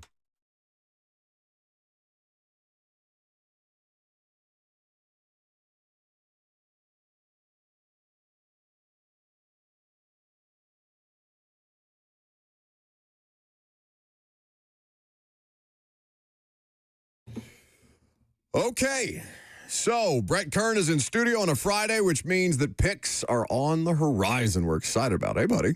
What's going on? Robert, make sure his microphone is in program. Is this thing on? Yes. Ah, look at him. That's Bush. It's Bush League production Look at around that here. mustache. Yes. Holy cow. Rocking a little lip bush here. Yeah, I am. I used two razors, and one was charged, and the other one wasn't, and so that's why we have a mustache. Actually. Yeah. I see he's riding it out for this. I'm just, and you know, my girls thought it was funny. My wife liked it, and That's all you need. Gotten some compliments, and I figured, you know what, it's why not try it for a month until I get really annoyed with it and shave it. Take it on a test drive. Yeah, it's driving. And the thing, it is in control. It has a mind of its own. So, Brett, I feel like I haven't done one of these segments with you in quite some time because I have absconded. It's been a little bit. Kind of been bailing. Yeah, I hope you don't take that personally. It's good to see you, though. Yeah, it's great to see you. You're off doing your endeavors of spending on lavish vacations to games. I mean, yeah, one night road trips down to Miami and Atlanta for the national championship game. I assume, Lucas, that you are going to wait to do Brett Kern's national championship pick until Monday? We will fully preview Indiana-Miami on Monday, yes. Which I can just make that now. We can get over in 10 seconds. Do you want to What's get it, it over with? 8.5, Indiana? Yeah, whatever. We'll talk about it. Doesn't matter what I the have spread heard, is. it's surprising. I have heard more people, as they start to explain the game, you know, just the matchups and all that kind of stuff. I am surprised at how many people are saying Miami can win this game outright. Not even talk about covering the 8.5. I mean, they're talking about, Miami can win this outright. They might have certain advantages. Can we talk about this a little? Because I'm not going to get to do it on Monday. Well, whose fault is that? The CFP for playing the championship on a Monday. I don't know true. what Should you be want on to a do. Saturday. I think that's fine. That's a whole other conversation, is the damn CFP calendar. They should be done before NFL playoffs start. I my opinion. like that idea. It's just so much time. Anyway, so I think, and maybe I've talked about this before with you, Brett. I definitely have said this on the show before. I just think that my whole thing with Indiana and the case for Miami is that they are appreciably bigger and faster and stronger than a lot of these teams that they're playing, including some of the SEC competition. And Indiana is dominating, and they're fast as hell, and they're physical as hell. And Mendoza, I mean, right now he's getting away with some stuff, but he's really not missing. Like there's not a lot of ways to nitpick his performance against quality defenses across the board. I'm just at some point looking at this, and this is the last opportunity for this to have any bearing, but at what point are they going to get out-athleted? I mean, that's really the only case, right? They're not getting out-executed. Correct. Which, if you can win in the execution part, and you're not making mistakes, low penalties. I mean, obviously, first play of the game to get a pick six. You know, they're just a complete team, and you know they were talking about Oregon, like they can't make mistakes, and they made too many mistakes, and that's what happens when you play Indiana. You're going to get blown out. Alabama obviously was down, tried to force the issue in multiple situations, and you know Indiana will make you pay. So yeah, I mean Miami's talented. I mean they got some dudes that can bring it. They got a pass rush that can bring it. But little things, when they were playing Miami, who's the DB he dropped two? I mean, he had two interceptions that were in his breadbasket, dropped both of them. You can't do that against Indiana, right? So, I'll be curious to see. And everybody's talking about, it's a home game.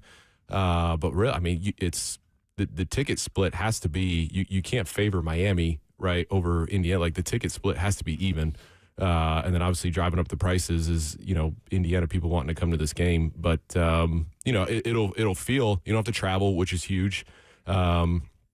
You're in a familiar venue that you've played in all the time. And like I said, you don't have to go very far. So that is an advantage. But, it's just Indiana's just, man, I don't know if I've ever seen a team like this play such complete mistake-free football. It's insane. We'll preview it in depth on Monday and with Ben Jones as well. So John Harbaugh off the board, it would seem, although the deal is not pen to paper, I suppose. He'll be the coach of the Giants. Titans will talk to Brian Daboll today, Jonathan Gannon, Mike McCarthy, Robert Saleh, those meetings still to come. I am curious for you, as John Harbaugh has built this career, this resume for himself as a head coach, obviously as a special teams coordinator before that in Philly. Do you have like an affinity for John Harbaugh as one of the few guys that, was built his name up in special teams before making that leap? I mean, a lot of respect to that, just because I think when... Did you have him at the Pro Bowl ever? I did. Yeah. And he was... I figured. That staff was not happy, per se, because that's when Justin Tucker got the kicker, Morgan Cox got the snapper, and Sam Cook finished second behind me. And so they were hoping, and I think that was the year that we lost... They were cheering for us in the AFC Championship game, because then we would have gone to the Super Bowl, and then Sam Cook. So it would have been a complete, even Baltimore Ravens specialist. So I felt there was a little shade there. Yeah, a little shade thrown my way. So I really made sure to give Justin Tucker really bad holds. So, I mean, it doesn't surprise me. Someone, like John Harbaugh getting their start on special teams. I was kind of surprised when the Titans made the switch that Bones, didn't get the opportunity, just because, I mean, you literally work with everybody on the team. You mean as an interim? As an interim, yes. Maybe just from the standpoint, like Cam Ward and Allen, probably the quarterbacks, and not even that. Like, sometimes they have to be in for field goal meeting just in case, if something happened to Hecker and you need a backup holder, right? So they're working with everybody in the team in meetings, all your special teams meetings. So they know everybody, they see everybody. They usually have conversations with everybody. And so the fact that Harbaugh, cut his teeth on special teams and was able to work his way up. And I know there's been some names thrown around. A lot of times the interim tag gets put to the special teams coordinator. I know Dave Tobe in Kansas City was getting some looks. Bisaccia was getting some looks too as well. And did a great job when he took over the Raiders when he was the interim head coach there. So, but yeah, I mean, you cut your teeth on special teams. You just have a relationship with everybody, and you learn how to develop relationships with guys offensively, defensively, and us weird guys on special teams. Bones. I mean, he's the best example of this going right now. The guy, rightfully so. He didn't get a head coaching interview here, but he's talked about his interest in being a head coach. He talked about it this most recent cycle. Yeah, and I wouldn't be surprised whoever comes in next, keeps him, because he's obviously proven that when he came in, he turned things around, and he's just he's a high quality special teams coordinator. Well, just the value of that, Brett, because you've had all manner of different kind of head coaches, certainly with your time with the Titans, but even predating that, the guys who go out of their way to create genuine connections. Yeah, because I imagine that it would be easy in that big of an environment to, you got your guys or whatever, and you maybe don't communicate as well with some other people, or maybe, you're there long enough where you age out of that. Like I'm sure there are examples of different kind of office relationship dynamics that have to be navigated that are critical to getting a team to buy in to what you're trying to accomplish, whether you're a first-year person or somebody who's had a crack at one of these jobs before. Yeah, I mean, relationships are huge. I mean, for Mike Tomlin, for example, my first year at the Pro Bowl, it was the Steelers staff. And so Bryce at the time, it was 2017, so it was a 2018 Pro Bowl.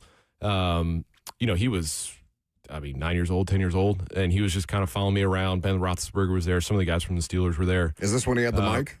No, I don't think so.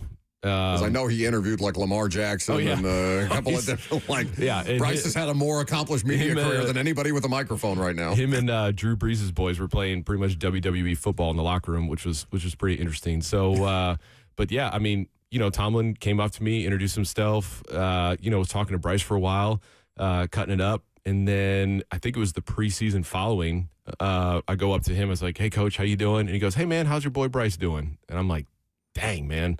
That is so that kind of like investment in people, relationships is huge as a head coach because you feel you want to respect the person that is leading your team. And so when you can show respect back and just a true, genuine wanting to have a relationship or actually asking about your family or caring about you, it goes far. That's the more interesting part of the coaching search to me is like we're not talking about that kind of stuff, like that component of relationship builder, unifier, leader that is a huge I think that's just as important. Here. Yeah, I mean, to me, that's just as important as the X's and O's.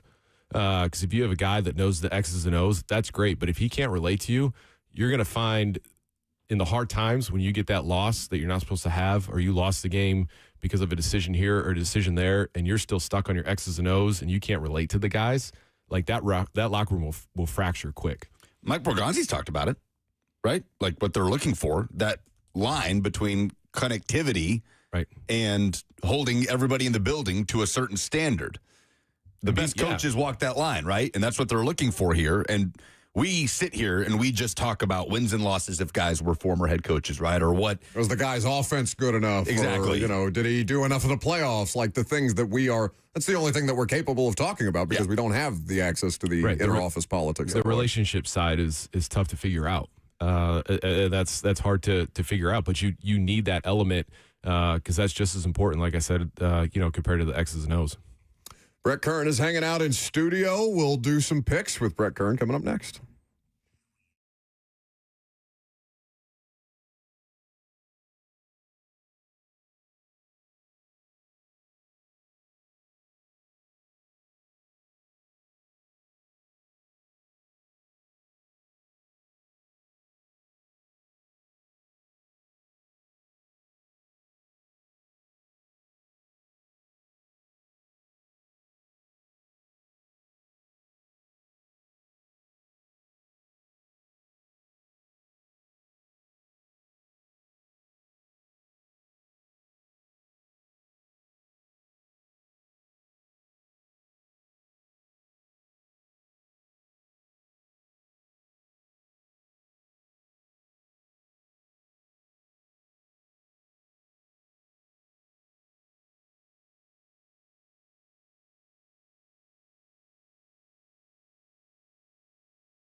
Welcome back to the show, fueled by Hattie B's Hot Chicken, the best hot chicken in the world.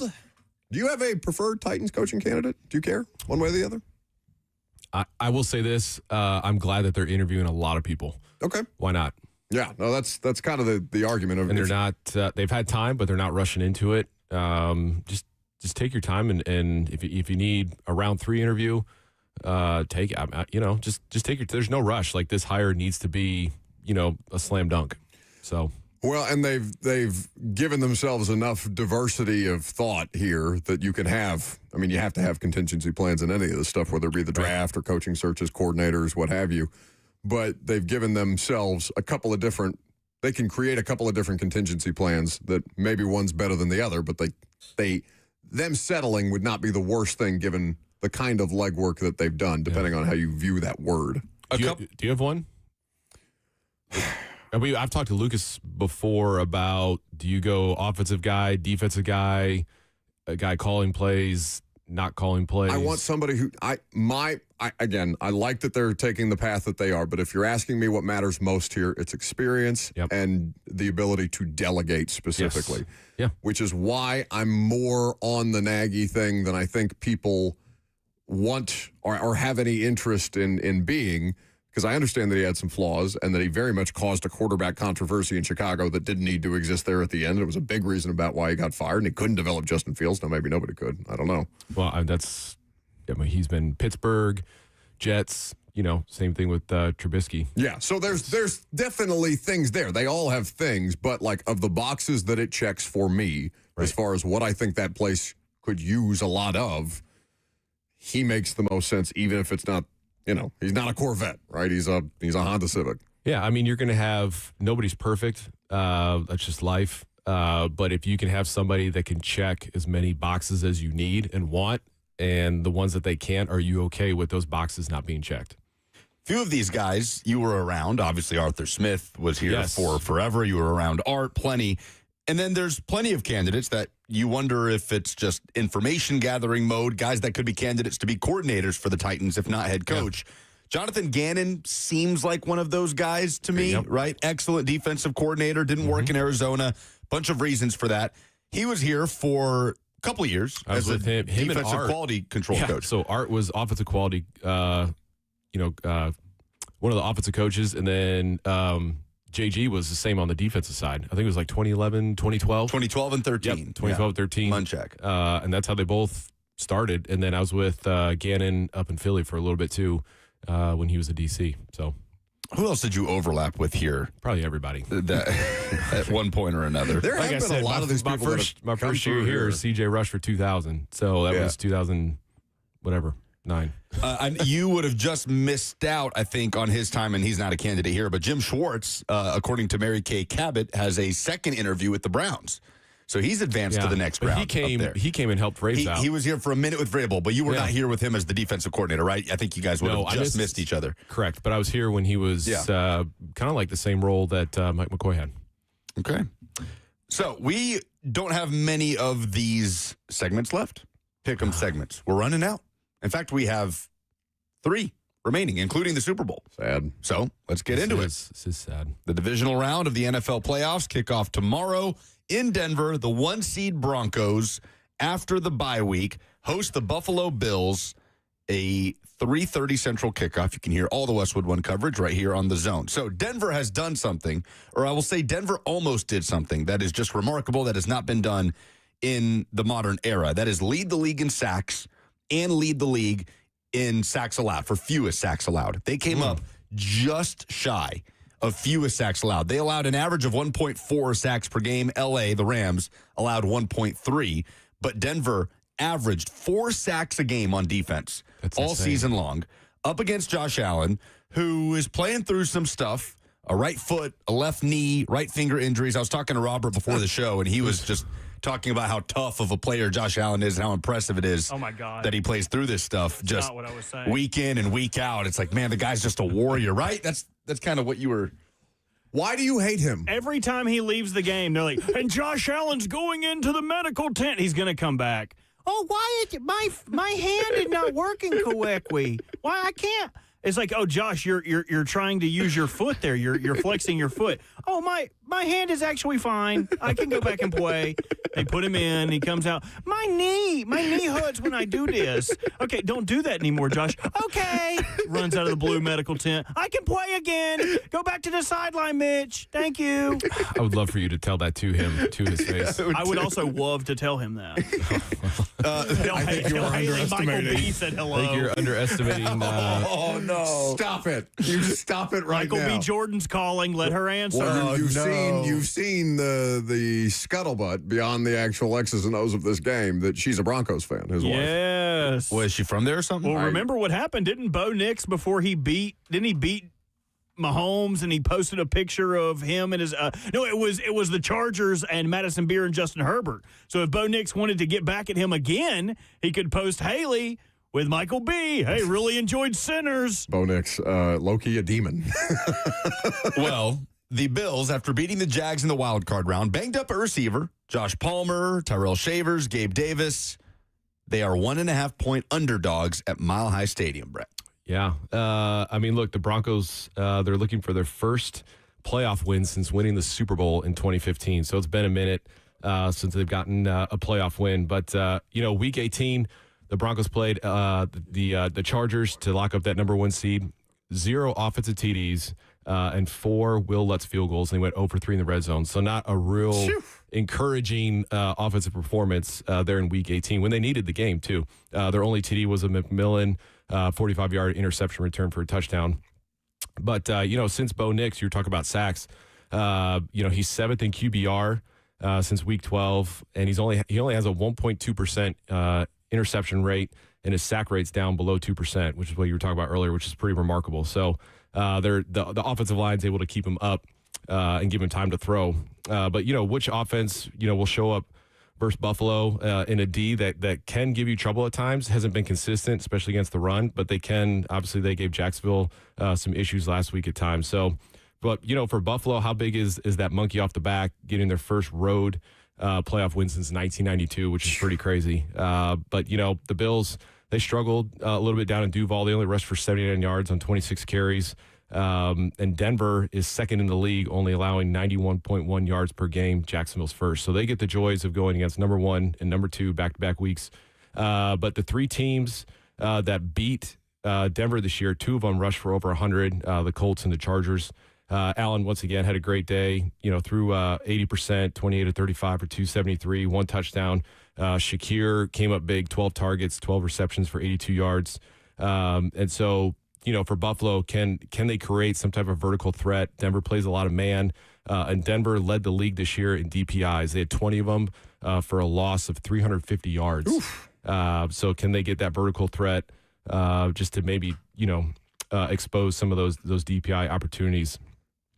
Josh Allen became the second player. Here's a little nugget that Bert sent me. Allen became the second player in NFL history with a go-ahead passing touchdown and a go-ahead rushing touchdown in the fourth quarter of the same playoff game. Yeah, which is pretty crazy. So I'm from Buffalo, so this is just strictly a homer pick. But I think Buffalo covers. No, but I don't think it's a homer pick. I don't think it's a homer pick. Well, it actually well, is. Yeah, I mean, literally, in the literal sense, a homer yes. pick. So it is, yeah, you are, that is your home, yes. Okay, but I would also, as a non-homer, pick Buffalo here because can either of you tell me, out of the 17 games that the Denver Broncos played this year, how many they trailed in? I think it's a lot. 15 of the 17 games. That would be a lot. They have trailed in so far this season. 11 of the 14 wins that they had were by 1 score. Their offense is a problem, and Brett gave you some numbers as to that effect. This is a huge spot for Bo Nix. Josh Allen, if he's going to survive this defense, the thing that impressed me about Josh Allen, he didn't have like the Mad Max game against the Jags. Right. He's not like doing all this stuff out of structure. He operated Joe Brady's offense at an incredibly high level, like from an efficiency standpoint. He got rid of the ball very quickly. 80%. They're not, he was good. He was just good in the sense that his efficiency was the reason why he was excellent in that game, as opposed to superpower Josh Allen stuff that we know he can do. He's got to do that again. Yeah. And then they have to, I think that the lead the early lead here is critical, as it is in any game. That's not groundbreaking analysis. But given specifically this Denver team, I think that 3-point favorite is basically because Denver is exceptional on defense and not because Bo Nix and the offense are doing anything spectacular at this point in time. You mean the 1.5 point spread? Excuse me, 1.5 point spread. It is just fascinating that in the first postseason where Josh Allen doesn't have to see Patrick Mahomes or Lamar Jackson or Joe Burrow, he has to go on the road the entire way if he wants to go to a Super Bowl. Short week, too. You lose a day of recovery, day of rest, getting on a plane, Buffalo to Jacksonville and back, and then that long flight out to Denver, altitude. It's a tall task. If they do find a way to win this game, then the path is paved for the Bills to the Super Bowl, and there will be no excuse, right, for Josh Allen to get to his first Super Bowl. Yeah, I mean, I don't see why not. Look at Robert. No excuse. He can take that pity MVP from last season and cry his tears into it. Okay, it can be true that he got a pity MVP last year. He was still really damn good last year and is a very good player. Okay, so he refuses to acknowledge any of that. 2 for 2 going with Bills over Broncos. Yes. All right. I agree. I don't see it. It'd be insane for him to be bounced in the divisional round with this opportunity in front of him. Felt like that Jags-Bills game was like, all right, that's probably who should be favored the rest of the way through in the AFC. Yeah. Whoever won. And you got to think, too, Jacksonville went up to Denver, was that week 14, I think? Yeah. And they demolished Denver. Smacked them. Lit them up. Smacked them. Okay, moving on to Saturday night. So the Niners and Seahawks, this will obviously be the third time they play each other, and the scheduling has been fascinating. They faced off in the first week of the regular season, a 17-13 win for San Francisco. Then they faced off in the regular season finale. A winner takes the 1 seed in the NFC game where the Seahawks just smothered the Niners 13-3. San Francisco could not do anything on offense in this game. So there was a 17-week gap between their first 2 matchups and now a 2-week gap between these 2 matchups. Held them to less than 175 yards in that game. Brett, it's one of those on paper best chess matches in the NFL, right? The Mike McDonald defense against the Kyle Shanahan offense.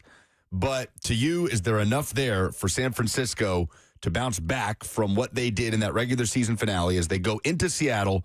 This time they are 7-point underdogs. Yeah, I mean, you're talking about that Week 18 game. San Francisco totaled 173 yards to Seattle's 361 yards. But there was no Trent Williams. And I know that's just one player, but somebody of his caliber, going to wear a gold jacket someday. You saw the difference that he made in that Philadelphia game. So, Saleh and his D, they're one of the tops in nickel coverage.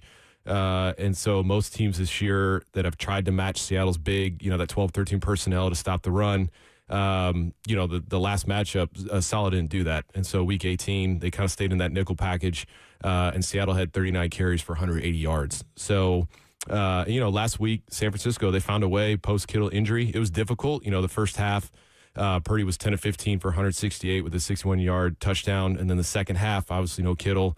He went 8-16, 94 yards with 1 touchdown, with his touchdown coming to a little 4-yard flat route to C-Mac. So it definitely got a little tougher for him for obvious reasons, without Kittle. But they were able to manage. They were able to come out of there with a win. McCaffrey, once again, the issue's been kind of on the ground, just not being able to run the ball. He had 15 carries for 48 yards last week for 3.2 carry. He actually has the NFL's worst. He's minus 180 rush yards over expected this season. So that kind of shows you where that run game's been at, and putting more early on Mac Jones for sure, and obviously on Brock Purdy, but they've answered the call.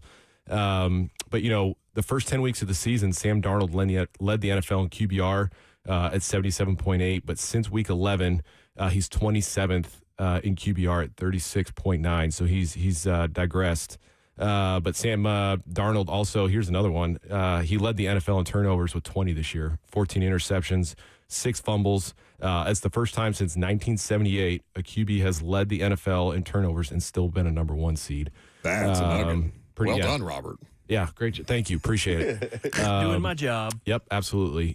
But I think, 7's a lot. And, we've talked about Mike McDaniel. I mean, he's 15-2 on the road and 8-9 at home, which is pretty crazy. Mike McDonald. What did I say? Mike McDaniel.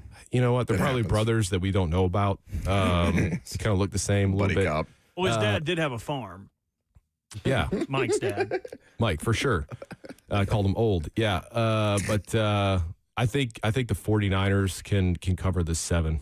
Oh, yeah. No, we're probably going to have a lot of similarities in this picks. I just think that number's crazy. Yeah. Like 7.5 is crazy to me. I understand that they are a wounded animal at this point in time. As a professional athlete, do you believe in momentum? Yeah, I think so. Oh, you were asking Brett. Sorry. Go ahead, Brett. No, go ahead. I want to hear your answer. No, sorry. You can't just generalize like that, okay? You have to be more specific. Do you not know what he is in his soccer league? Yeah. What division? E. E for elite. E for everyone. E for everyone. Yeah, I mean, momentum's real. It's especially you get to the playoffs, and if you can capture that momentum on the road, San Francisco's able to do that in Seattle. You'd be surprised at how quick some places, like Denver, for example, Buffalo comes out and they start moving the ball. They're up. Don't be surprised. You hear those boo. I mean, you hear them in Philly all the time. Sure. But those boo birds, they might be coming out in Denver. They could come out in Seattle just because there's these expectations. You heard them in when we played Baltimore. Yeah. And they were the number 1 seed, right? We're up. All of a sudden, you hear these boo birds booing Lamar, and you're like, it can turn quick. That's as hostile a home crowd towards the home team as I can remember. And I was sitting inside in the press box, but like you could feel them through the glass. Well, I bet you Philly, San Francisco last week was not enjoyable. But momentum, especially on the road, that's a real thing. And if you can capture it in the playoffs, it can benefit you greatly. So I think they have going to Philadelphia and knocking off the defending Super Bowl champ. Because I mean, we didn't really talk about that game. Philadelphia should be embarrassed for losing that game. Like, there's a reason that offensive coordinator doesn't have a job today. You are the more talented, healthier team by a mile. You lose at home, and you lose that way, looking that way on offense, and the lasting image is Nick Sirianni and A.J. Brown screaming at each other on the sideline. That's par for the course. It's sure, but it's still, for them, certainly it's an embarrassing loss. And you did that to them if you're San Francisco. So you've got that, but the Trent Williams thing, him playing on this bad hammy, and he's playing through it right now, and he's still better than your average left tackle. But that, if something, God forbid, were to happen to Trent Williams, it's a different game. In this situation, it completely changes the dynamic because the personnel advantage that Seattle has is significant here at this point in time. Sam Darnold has to win this game and has to be a huge reason that they win this game to beat the allegations. No George Kittle, obviously. Darnold, this oblique injury just popped up. We haven't talked about it. It popped up Thursday at practice. This oblique was bothering him. He also has to play to beat the allegations. Sounds like he's going to go, but just something to kind of monitor about this game, right? Yeah.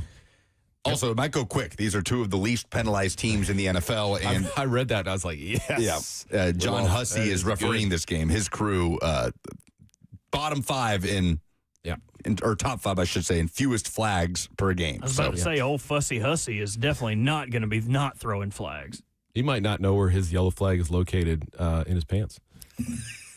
That's why he just doesn't. That's why he just doesn't know where it is. That. Ask Ben Jones about. Wait, what year was that? When what? Did that happen in a game? No, I'm just saying like he doesn't throw the flag often, which is great, which allows guys to play. Yeah. I thought he lost track of the flag. No. He might have. I don't know. I mean, act like that's the strangest thing to happen. Like you wouldn't do that if you were an official, panicked and you ever got hit by one of those things? Me, no. They carry some weight. Throw that one in front of you at him really quick, just so he can. This is not even real. Close. Yeah, we'll just give it a shot. Just throw it. That's not even some half. We do flutters. have a show penalty flag that we should probably use more often. No, my lasting memory of somebody throwing a penalty flag at anybody was Mike Vrabel whipping it around at somebody. Was that the Patriots divisional game? Yeah, probably. Or wild card game? Either way. Yep. So both of you are saying Niners covered the 7, but Seahawks win? Is that what I'm hearing? I mean, I think Seattle should win. I'll take San Francisco money line. They will win, but I think it's going to be close. To Sunday, 2 p.m. Eastern, or Central, rather. Texans, the 5 seed at the 2 seed Patriots. Houston, 0-6 all-time in the divisional round. They have never been to an AFC championship game. That's crazy. Yeah. And New England, Brett, I would say, has not faced a defense very close to the caliber of Houston's. Chargers are good, but it's not Houston. And Chargers gave them, gave them a problem for a period of time. New England, -3. Yeah, the last team to score 2 defensive touchdowns without allowing a TD. Can you guys tell me when the last time that happened? I'll tell you. Legion of Boom? Oh, no. We're further? We're going before World War II. This is a hell of a stat you pulled, Robert. For the Americans. What do you got? Chicago Bears 1940 NFC Championship game.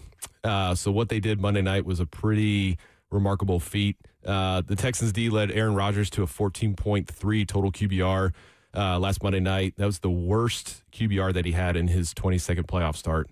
But, look, Stroud had a record 5 fumbles, lost 2 of them. He was sacked 3 times, and I think we all could agree that he looked pretty uncomfortable in the pocket last week. But New England did a great job rushing Herbert with different looks, twist games. So it's going to be tough for Stroud. Same probably game plan, but no Nico Collins. That's tough. Can Christian Kirk repeat? He had 8 catches for 144 yards and a TD versus Steelers. I think Stroud's also going to have to rely on his other targets, Higgins, Schultz, Hutchinson.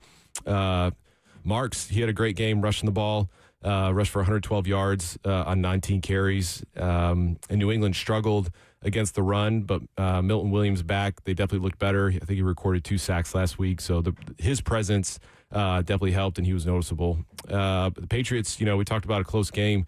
They showed that they can grind out a defensive game. They didn't get a touchdown until the fourth quarter. And so the Patriots D, they took advantage of the Chargers O-line, sacking Herbert 5 times and allowing only 207 yards. So how can Drake May and the offense slow down the NFL's best defense? I think May's going to have to be calculated when he's rushing against certain looks and pressures. He led the team last week, 10 rushes for 66 yards. He helped move the sticks. But on the downside, he was also sacked 5 times. So May also did a great job of distributing the rock to all his targets. 10 guys had a reception last week versus the Chargers.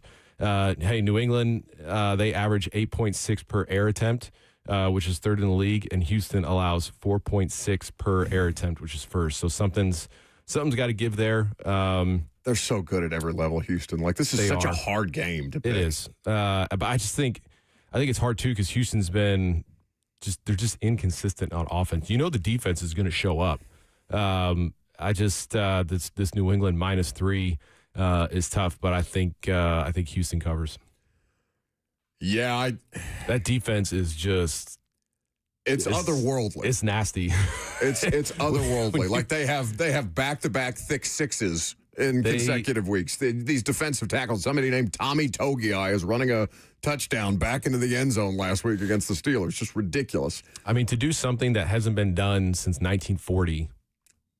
That's just. So everybody's taking the under, if nothing else, yes? 40.5 is the total. For sure. I will take the under. I was just more impressed with what New England did last week than I was with Houston. I think that C.J. Stroud is suspect at this particular point in time. I think Dre May is less afflicted by the kind of defenses that he's been facing. Stroud sprays the ball too often in these situations. And May did it too. May missed Austin Hooper wide open, Titans legend Austin Hooper.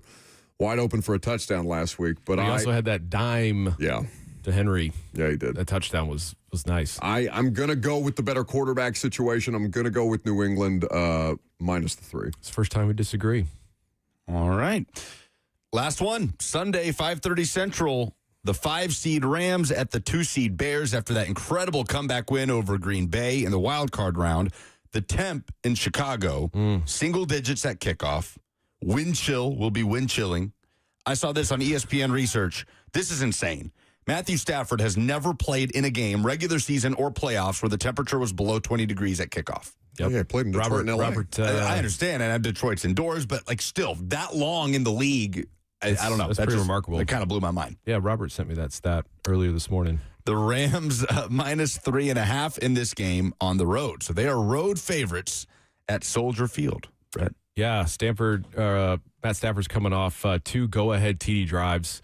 Obviously, the game clincher, the one with 38 seconds left against Carolina.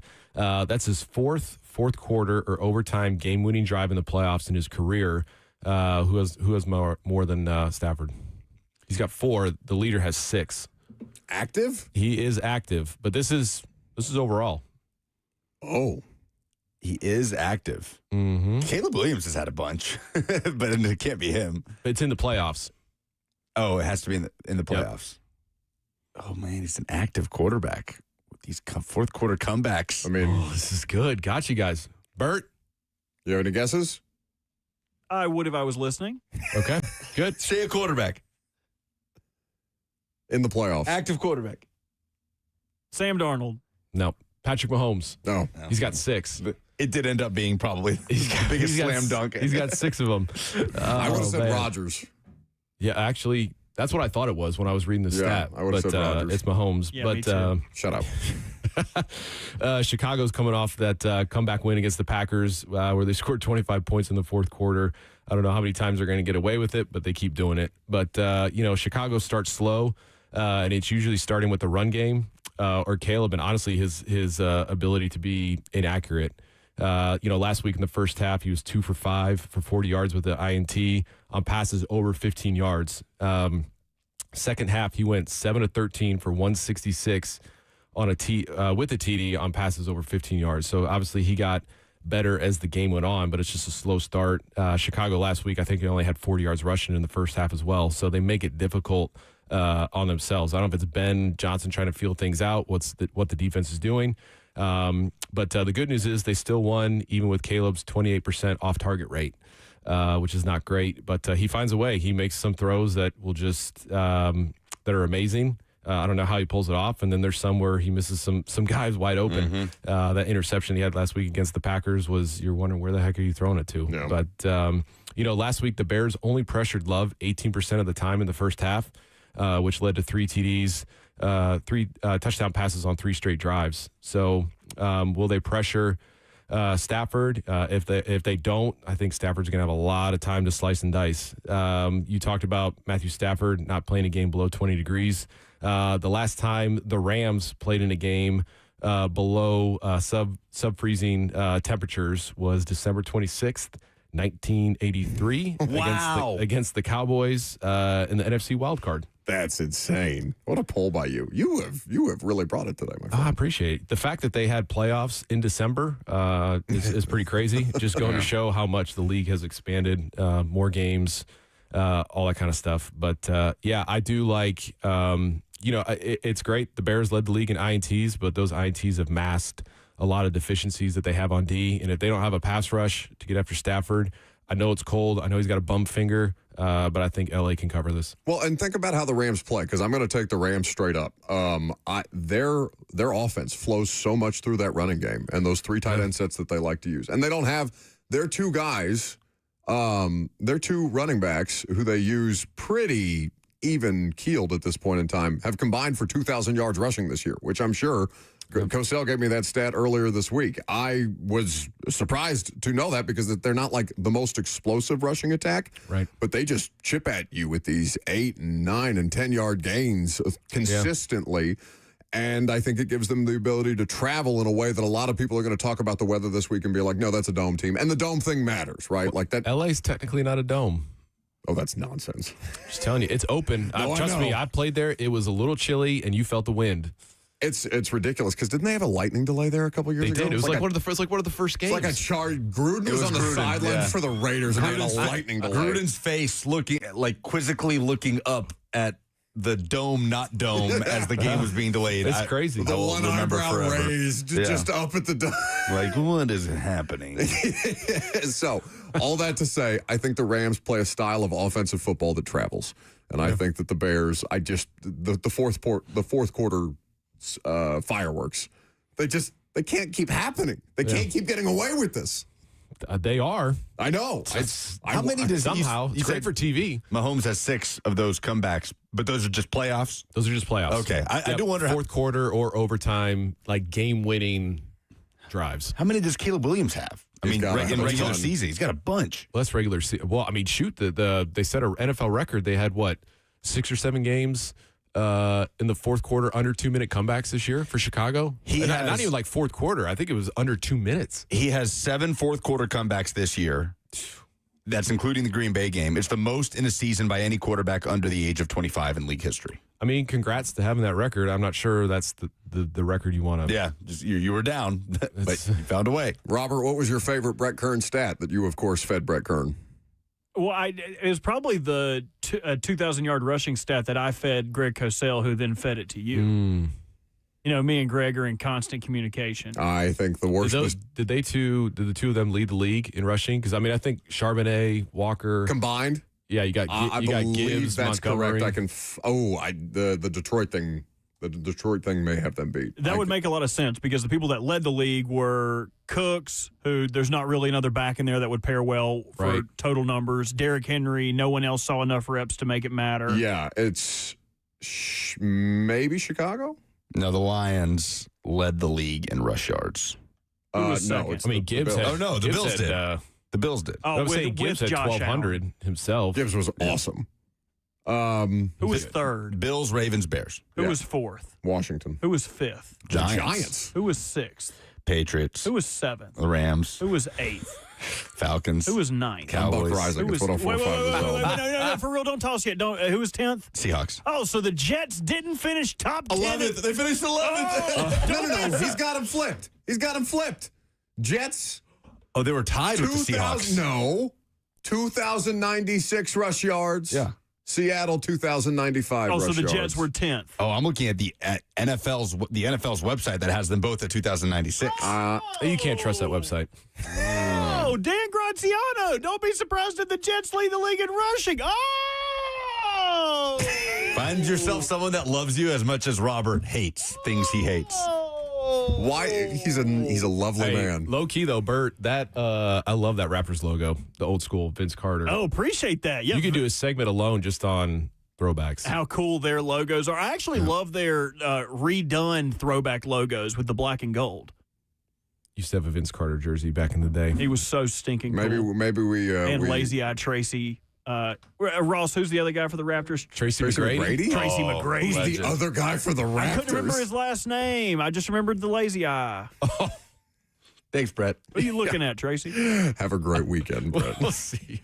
I'm Buck Rising. It's 104.5 The Zone.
One normal commercial break all day long, and it's that one where we go way too long.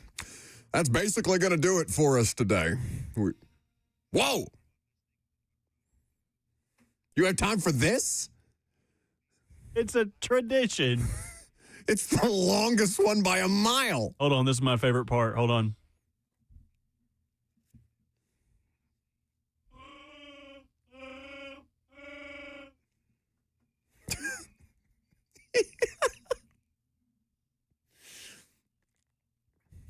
And yada, yada, yada. Okay. Presented by Two Rivers Ford, the South's most trusted Ford dealer. Which former NFL head coach would you want to see get a second chance with the Titans? John says McDaniel. I just see more videos online of him than the other candidates, so I'm a little biased. But when I see him talking ball, I'm fascinated. He is a fascinating guy. Joseph says Robert Saleh. Titan X says Stefanski. Paul says either Saleh or McDaniel. Oh, I guess he's saying Saleh / McDaniel, like he wants that duo. Lance says the same thing. Rise of the Titans says the same thing. Saleh with McDaniel as the OC. Nobody wants Matt Nagy. That's the poll. Those are the polls. That is the one. I feel like I should have to sing this if you're only going to put one poll out. No. You should. Twitter was down. Oh, wait. That's not my fault. No.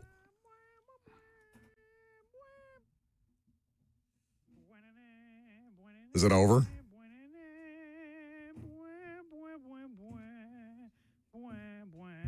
What are you doing? Say goodbye. Have a great rest of your weekend. And go Hoosiers. This is too long.